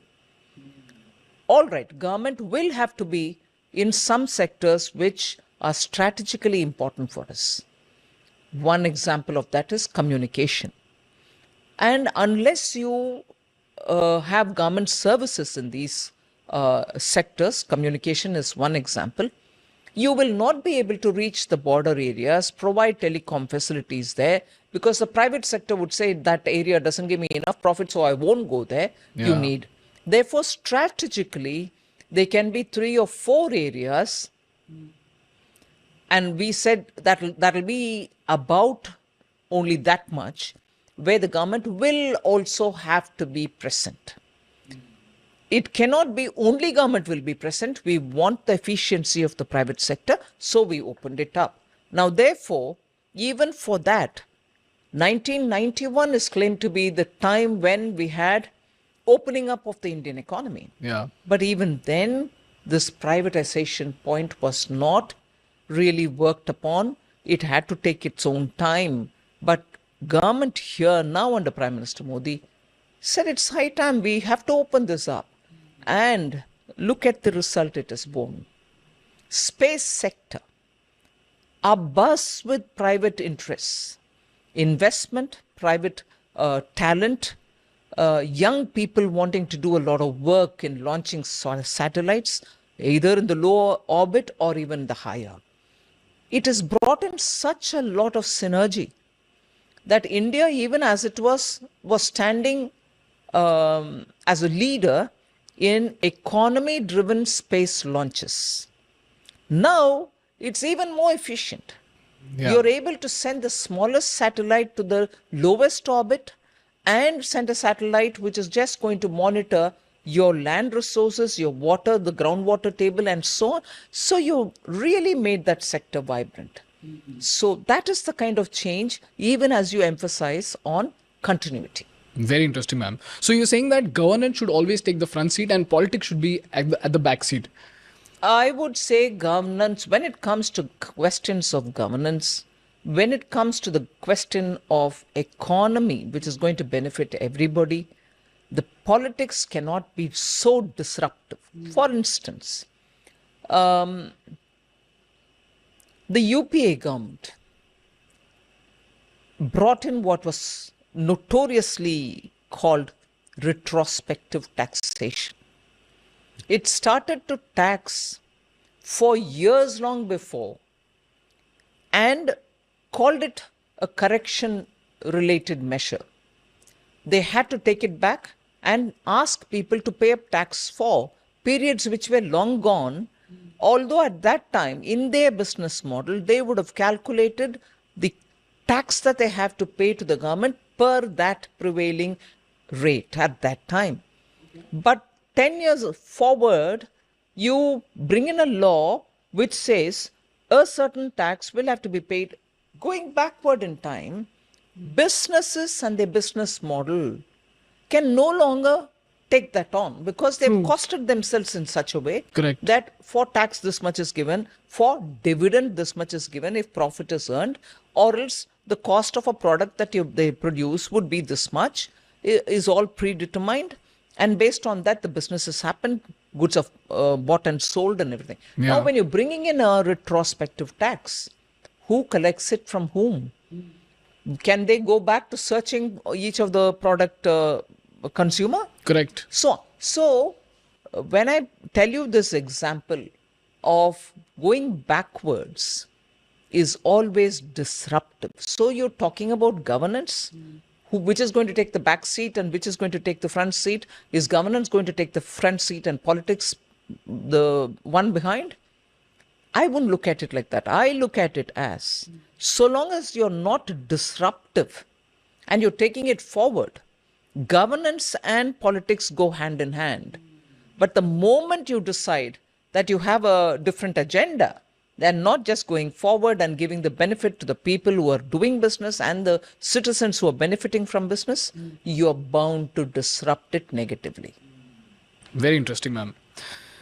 Ma'am, the next question that I have actually comes from a very interesting chart which was put forth by a VC firm called Bloom Ventures, and they bifurcated the income tax payers in India. And this chart says that out of the 1.4 billion people, 74 million people filed for taxes and only 22 million people were actual taxpayers. So only 1.5% of India's population is the tax-paying population, whereas for China this is 10% and in the US it is 43%. Ma'am, why is our tax base so small? Yes, it is small and the attempt is to make it wider, but taxation is such a matter that you really can't impose. You'll have to find out where that revenue lies so that you gradually bring them on board to say you should also be paying the tax. And therefore, in India particularly, it takes a very interesting dimension in that as long as you are earning more, you and your family are happy. Yeah. But the moment you are under the tax net, you think the government is regressive. Correct. There is a moral issue here. And therefore, it will have to take its time. How do we solve this problem, ma'am? Nudge the people is the only solution. You have to bring in civic consciousness. But above all, I think there's also an argument which the taxpayer has in his mind. And I think I would respect that. And that thought is, look, what do we get for the tax that we pay? Exactly. This has been a question, I think, now for 50 years. Correct. Because the taxpayer thinks, my road doesn't improve. I don't get proper drinking water in my house. Yeah. Three-phase electricity also was something very aspirational. Yeah. And then going to a proper hospital was a big thing. Private sector probably showed the way, saying better quality medical attention is available, but government hospitals were not really up to it. So you thought even if you were paying only 100 rupees towards tax, you thought my 100 rupees is important for me. And truly, it is important for everybody. But in that 100 rupees, I don't seem to get anything better. No value for money. So that anxiety still holds. Although Prime Minister Modi, I would generously credit him for one thing. Every rupee of the taxpayers' money, he is clear that he has to safeguard. He's clear that that cannot be frittered away. He's also clear that, like the way, once upon a time, Prime Minister Rajiv Gandhi said, if I send 1 rupee to the beneficiary, he ends up getting only 15 paisa. Correct. The rest are all gone away. So by adopting technology, Prime Ministers ensured that that kind of leakage doesn't happen. 1 rupee sent is 1 rupee received. So you're saying that once you start providing value for money to the people of India, they will understand the importance of paying taxes, or they'll at least value the fact that the government is giving them something in return for the tax that they're paying. That's right. Ma'am, this stat itself has another underlying insight. It says that out of the 22 million people who pay taxes also, only 4.5 million, as in just 0.3% of our population pays 80% of our taxes. Ma'am, this indicates a very big gap between the rich and the poor. And I looked at the consumption levels, and even there I found some stats which were quite surprising. It says that the top 1% of India accounted for 45% of all flights. 1% of Indians took home 22% of India's income, and just 6.5% of the users were responsible for 44% of all UPI transactions. Ma'am, why is the gap between the rich and the poor increasing so much? See, I wouldn't want to play it up as the gap increasing so much or whatever. I think there is a clear disconnect between the qualifications that you acquire, the education levels that we reach, and the kind of jobs that are available. And also equally, jobs and the skill sets that they require don't seem to matter in the higher education centers. Correct. So I've heard big companies tell me that a properly qualified engineer is recruited, but almost 6 months goes away in making him job fit. Correct. It's an investment for the company. And why should they have to do it? So the qualifications with which people ready themselves to face a job are still not really up to the industry's requirement. And many companies, particularly the medium and small ones, can't even afford to, invest in training them, because after 6 months of training, God knows where he'll go. Correct. So the considerations for industry are all now becoming so difficult that youth who think that they come out of universities, are ready for jobs, are unable to digest the fact that probably they are just not ready for jobs yet. But so, is this a government observation, or is this something which I'm going to leave it as it is? It's for them to face? No. We are trying to bridge this gap. We are trying to work with industry groups to say, why don't you tell us what is the kind of requirement you have? And in the curriculum that is being imparted, would you want to join hands, at least in the last 1 year, at least in the last 2 years of an engineering course, and say, look, give him such skills which are required for a forging company, metal forging company, or if it's an automobile shop floor, what would you want him to do? I know there are institutions like the Power Tools Corporation or Power Tools Institute or something, Government of India run. Okay. Which trains mechanical engineers, which trains people how to go about using instruments and be of, relevance in the shop floor. But many more such are required, not for just the engineering. Now, the PM Vishwakarma Yojana that we've come up with is the one which says for people who are working with some bare minimum tools, in other words, working essentially with their hands, but probably using a minimum set of tools, they shall be proper training given. They will be given a kind of a stipend during the course, post which a 15,000 rupees worth of kit will be provided to them. Okay. And with that certification, today they can qualify for many of these big ticket jobs or assignments or contracts or subcontracts and so on. So, yeah, these are serious problems of people with inadequate skill sets aspiring for jobs.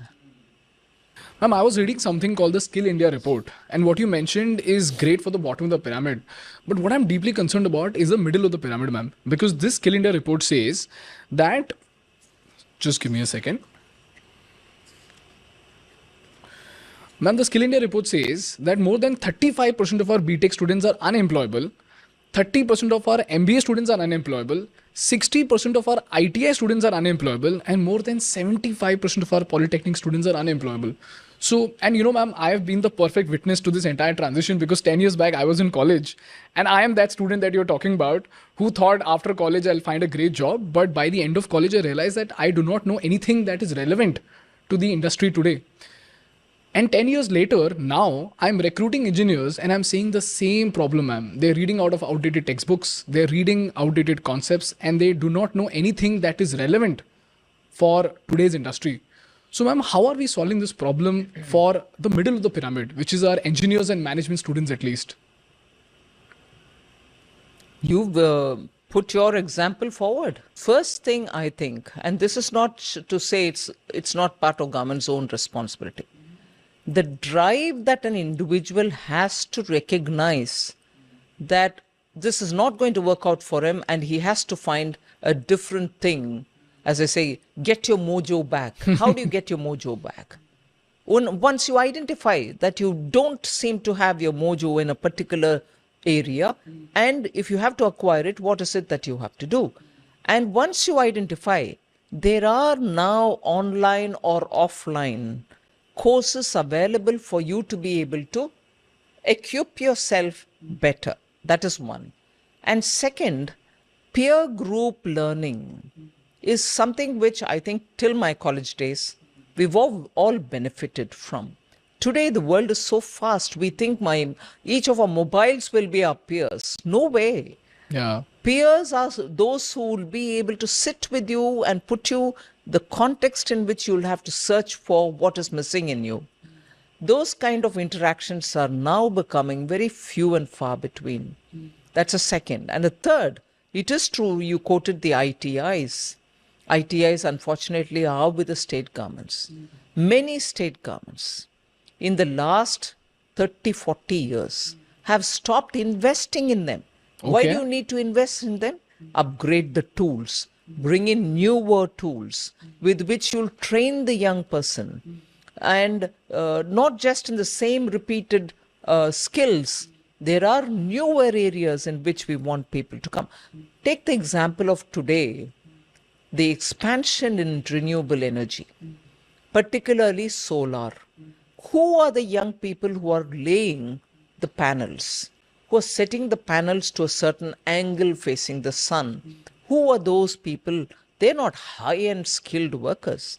Where did they acquire? And today, to meet the ever-growing demand of solar energy, you have people who are servicing it. You have people who understand how the film has to be, maintained, cleaned, and how it has got to be placed, and so on. So that sector has found itself having to adjust very quickly to changing requirements. Similarly, for other sectors too, we need both the state and the central government together with private sector joining hands to say, I need good trained workforce or else I'm not going to be able to fill the gap. That's what happened during the COVID. I've been in touch with most of the industry during COVID when it was all shut up to make sure that the workers go back to where they want to go back, that they are not facing any hardship and so on. Similarly, after the lockdown was lifted, I was in touch with them again to say, are they coming back? You would be surprised to hear that many of them who booked the air tickets and got these workers earlier through some middle person were told, no, sorry, we are not coming back. Why? Because these workers found better bargaining with other areas, so they were able to choose to go to a different company, or with the skills that they acquired, they thought they'll be able to do something of their own in their own neighborhoods, in the villages. I heard at least 2 large industrialists tell me, and they belong to the south, they said, well, I'm not getting the same people who I had trained over the last several years. I'm going to have to invest to get newer fellows and train them. But, well, now I've realized that how much ever you do, it might be better off for you to get local fellows and train them. So many of the southern districts of Tamil Nadu also which face labor-related problems because they don't have enough opportunities, were picked up and they were trained. And even they had a different level of satisfaction because now they're very closer to home, they're willing to work. So such a reset in the labor market is happening post-COVID.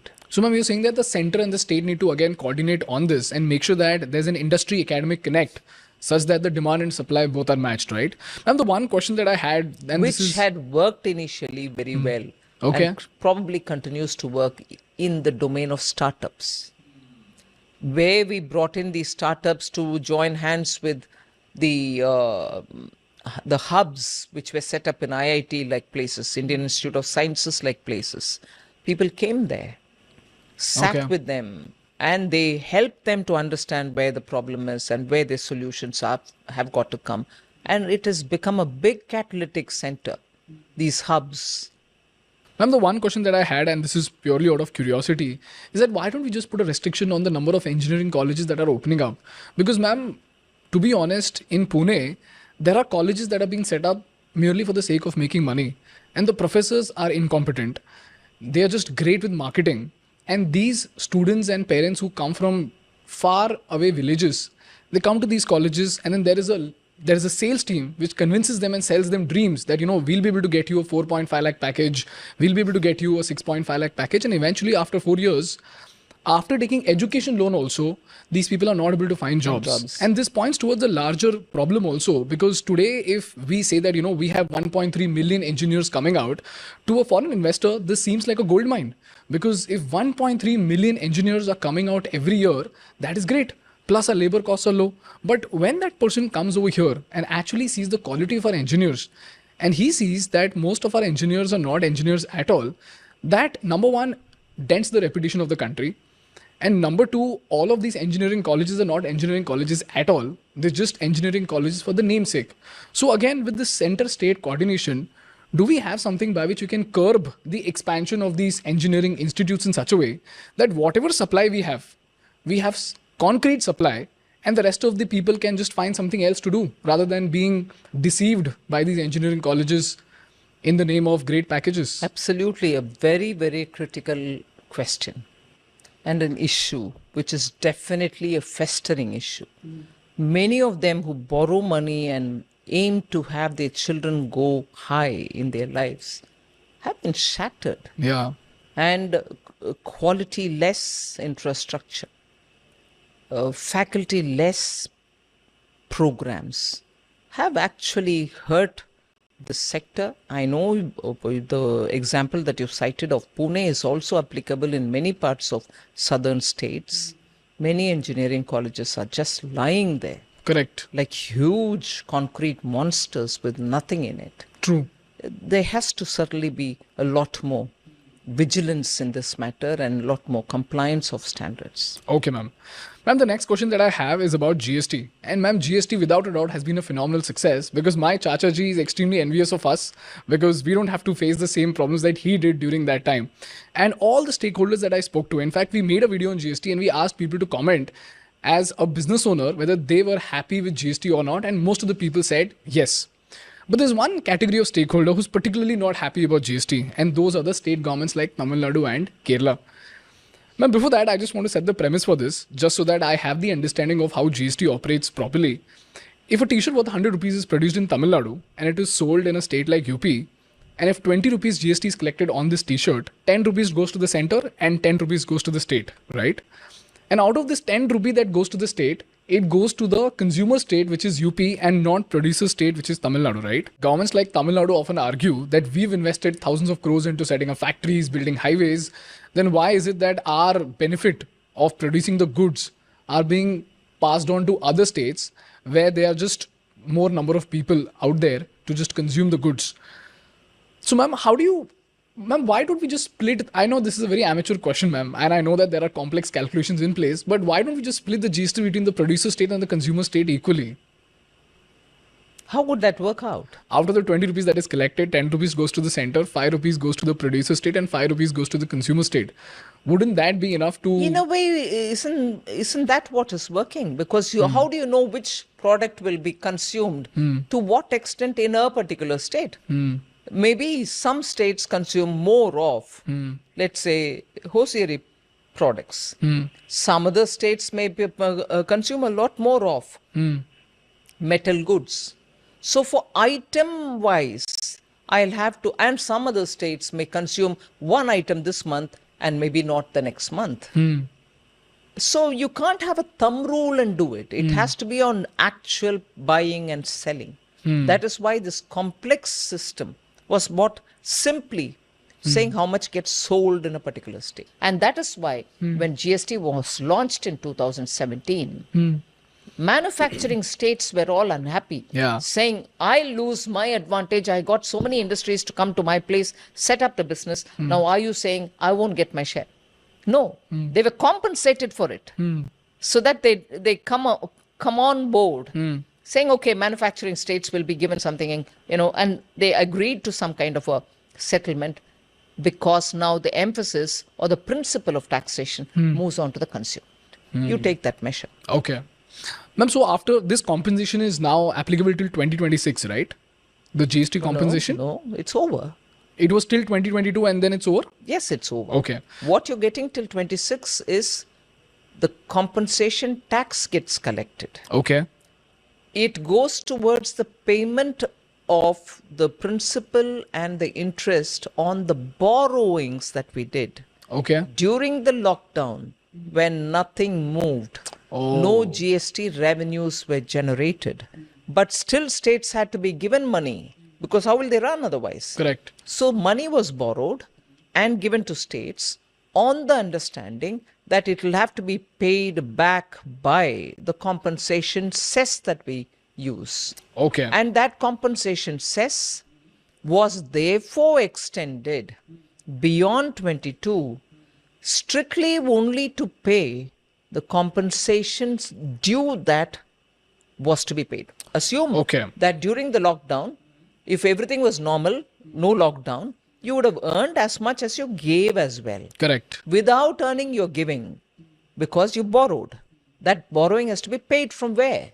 It has to be paid from the same cess that gets collected. So, although till 22 we gave it to the states, now having extended it till 26, the collected money goes only for paying the borrowed amount. Okay. And it's servicing of the interest. Okay. So until 2022, they were compensated. But after 2022, till 2026, whatever the state gave to the center during the times of COVID. No. Whatever the GST Council borrowed to pay the states. Okay. And that is now being collected in the form of? The same cess is getting collected till 26. Okay. And the collected cess between 22 and 26 goes for paying that borrowed amount, which the GST Council borrowed to pay the states the compensation cess during the lockdown. See, Understood, between ma'am. 2017 and 2022, states were given a 14% compensation. Okay. Meaning every state, based on the 2015-16 base year, would be growing at a particular level. Each state grew at its own level based on the trend of the earlier collection. But the GST at the time of launching agreed that it will be assumed that all states will grow in, say, at a 14% level. Now, if you actually grew only at 10% level, hardly any state grew at 10, but many of them grew at 7 or 8%. Best performers, the others performed less better, whatever be it.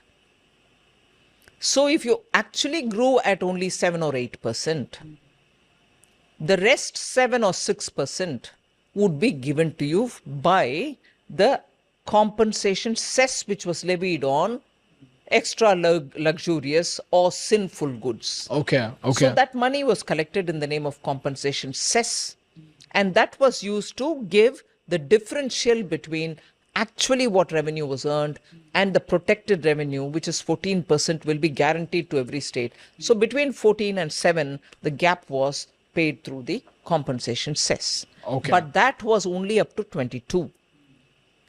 And in the COVID year, because we couldn't collect anything, we borrowed money and kept that promise up. All right. So who's going to pay the borrowed money? After 22, we extended the collection. And with that money, we are paying back the borrowed money. Understood, ma'am. Ma'am, this is very, very clear to us because from the mainstream media, what I understood is that there are states like Tamil Nadu which were protesting because they were saying that it's like penalizing the states for investing so much money into building factories when there are states which are just consuming States is things. not building factories. What are you saying? No, what they're saying is that we put in so much efforts and Every thousands of state crores has into done building it. highways, but all of our efforts are being penalized because our revenue is going to the consumer state. That was the narrative, so I just wanted to ask you that question. Okay. Ma'am, the next question that I have is about this, again, north-south divide that's out there. And I want you to clarify this just like you did for GST. And this is coming from the divisible pool of taxes. By the way, guys, for those who don't know, this is just for the audience.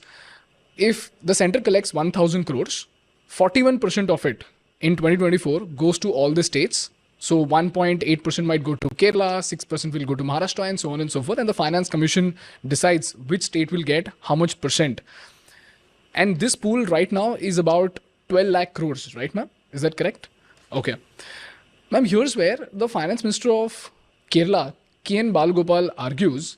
He says that Kerala gets only 21 rupees against every 100 rupee that Kerala collects. But for UP, this number is 46 out of 100. And for Bihar, it's drastically high. Bihar gets 70 rupees out of the 100 rupee that it collects.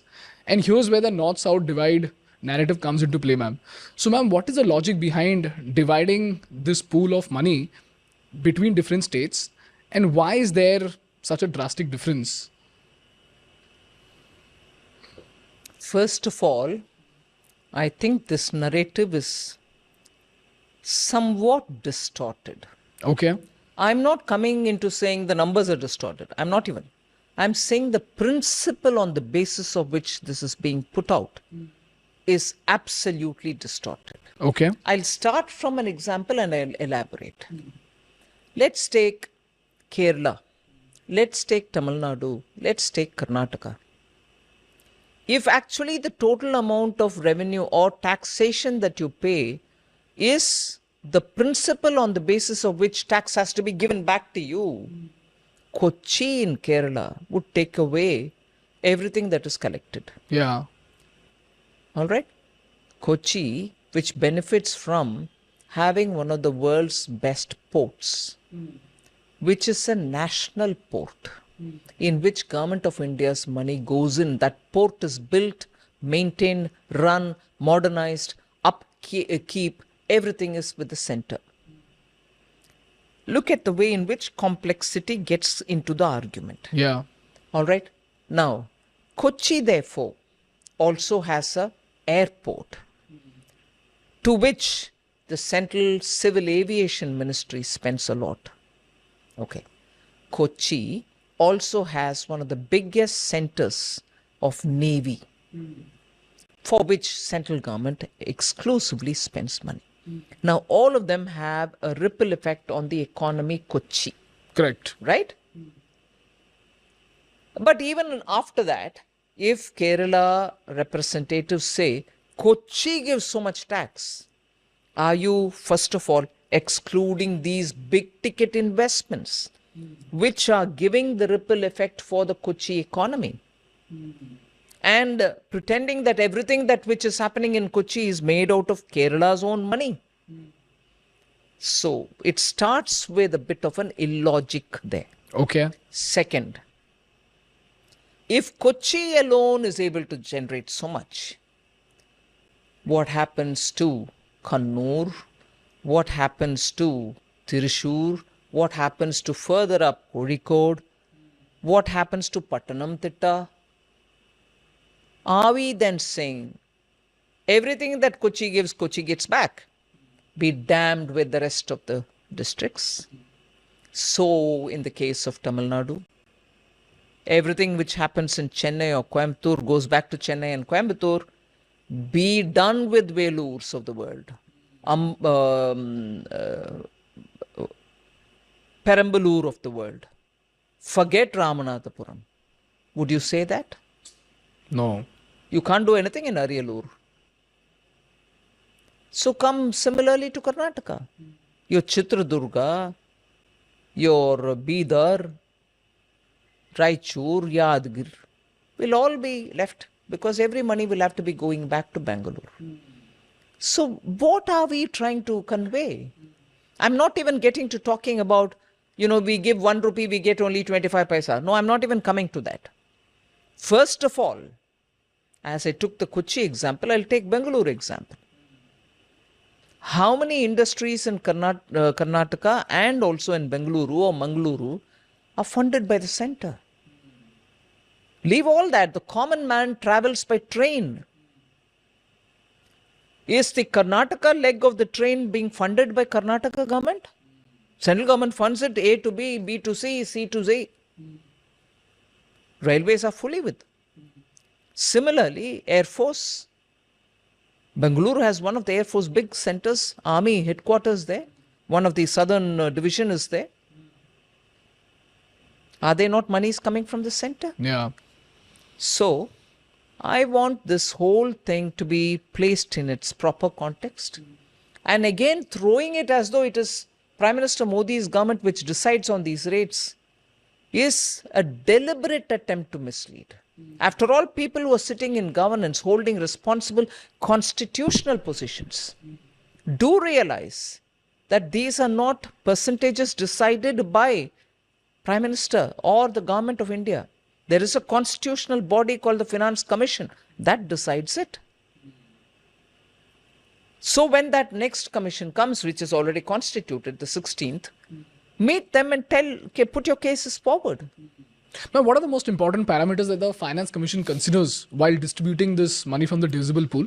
A few things remain throughout and a few others keep changing, being brought in and so on. And I know the one solid argument which the southern states would put in is about population. Yeah.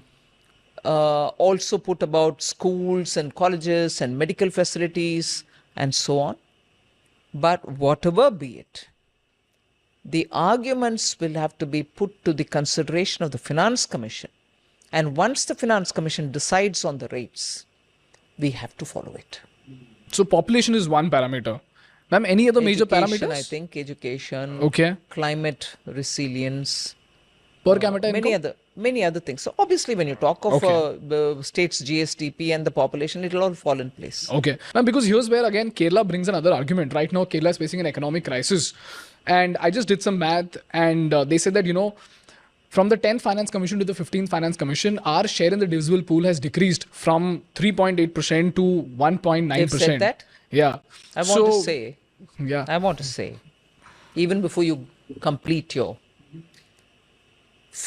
till the constitution and completion of the work of the 14th Finance Commission, 14th Finance Commission's report was submitted in 2014. First thing which, after the Prime Minister took charge in 2014, 14th Finance Commission's report came. Okay. So till then, beginning the 10th till the 14th, mostly it was the UPA government. Okay. Mostly, in most of these UPA, Congress-led UPA governments, Kerala has had at least 5 or more ministers sitting there. Other than the Kerala government themselves, couldn't the ministers in the Kerala, in Congress-led UPA, ministers who came from Congress, tell their own government, saying, please go back to the Finance Commission, Kerala's revenues coming down, to pick it up now and throw it at us. 10th, 11th, 12th, 13th, 14th, 15th.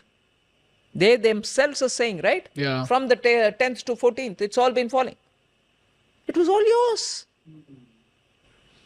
Because, ma'am, the argument is coming right now and it's becoming more relevant because right now they're facing an economic crisis. And I try to understand the gravity of this argument. So 3.8%. It has nothing to do, I'm sorry to interrupt again to say, revenue falling may be one of the problems. Your own state's efficiency in collecting revenues. What is the problem over there, ma'am? Why is it so inefficient? I'm asking this as a question. Okay. Why not look at your own state's resources that you collect? Be more efficient, bring in more elements into it. And also, the borrowing on which they went to the court, to the Supreme Court, I'm asking, budgetary borrowing, extra budgetary borrowing, please account for all of them in the assembly where elected representatives of Kerala are sitting.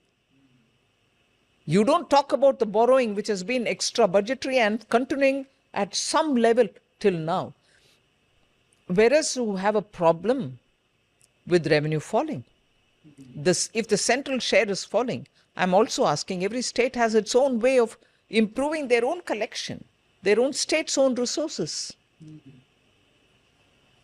Understood, ma'am. So you're saying that divisible pool is not a practical solution. They have to manage their economic system better. That's also one of the things they have to give their own attention. Many states have shown rapid changes in the way in which they brought in more creative ways of revenue generation. Okay. For example, ma'am?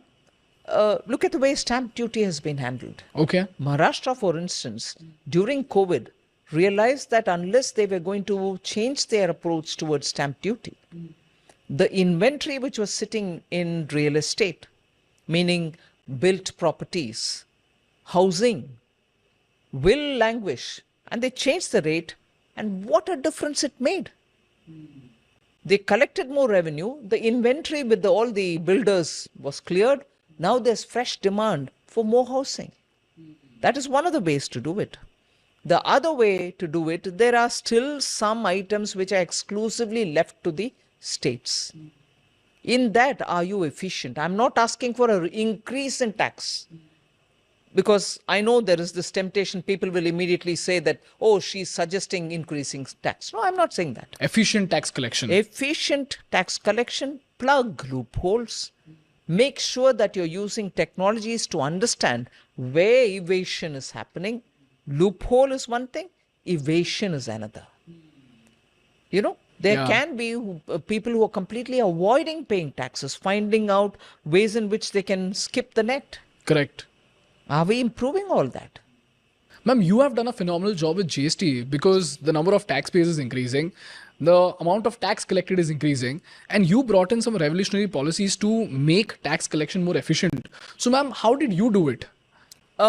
First of all, I must say the readiness to adopt technology and to deploy technology to make it simple is something which Prime Minister has done in Gujarat. Okay. He, as Prime Minister now, as Chief Minister in Gujarat and as Prime Minister now, continuously kept us pushing, saying, can you not bring in technology to assess where it goes, how it gets collected?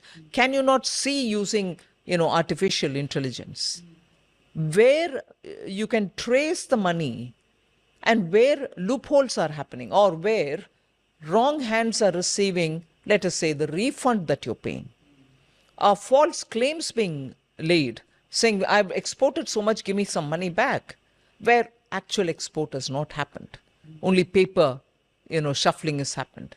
So, using technology for the purposes of better revenue collection has actually given us good results. Otherwise, you will be fishing, or as you say in technology-based language, internet-based language, fishing expedition would be going on. You will be, doing a wild goose chase.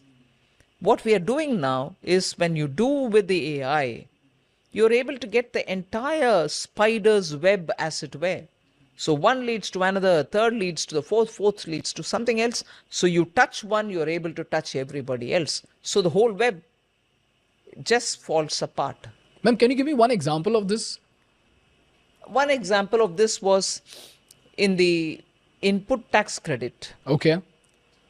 In the GST.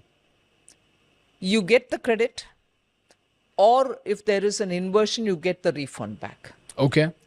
In such cases, where there's no transaction happening, but bills are being shown, you ended up having to base the bill, pay the people. Okay. But the bills are only paper work. Like even in the toll tax which was moving, a truck would move up and down 2 or 3 times with no stuff in it. Oh, okay. And the claim would be, this truck went 4 times and therefore you have to pay us to that extent. Okay. When no mal was transported. Okay. That came to light because, particularly because Gujarat and Uttar Pradesh both came up saying something is hanky-panky here, we'll have to check it up. How did they identify that, ma'am? One truck? The same truck registration number.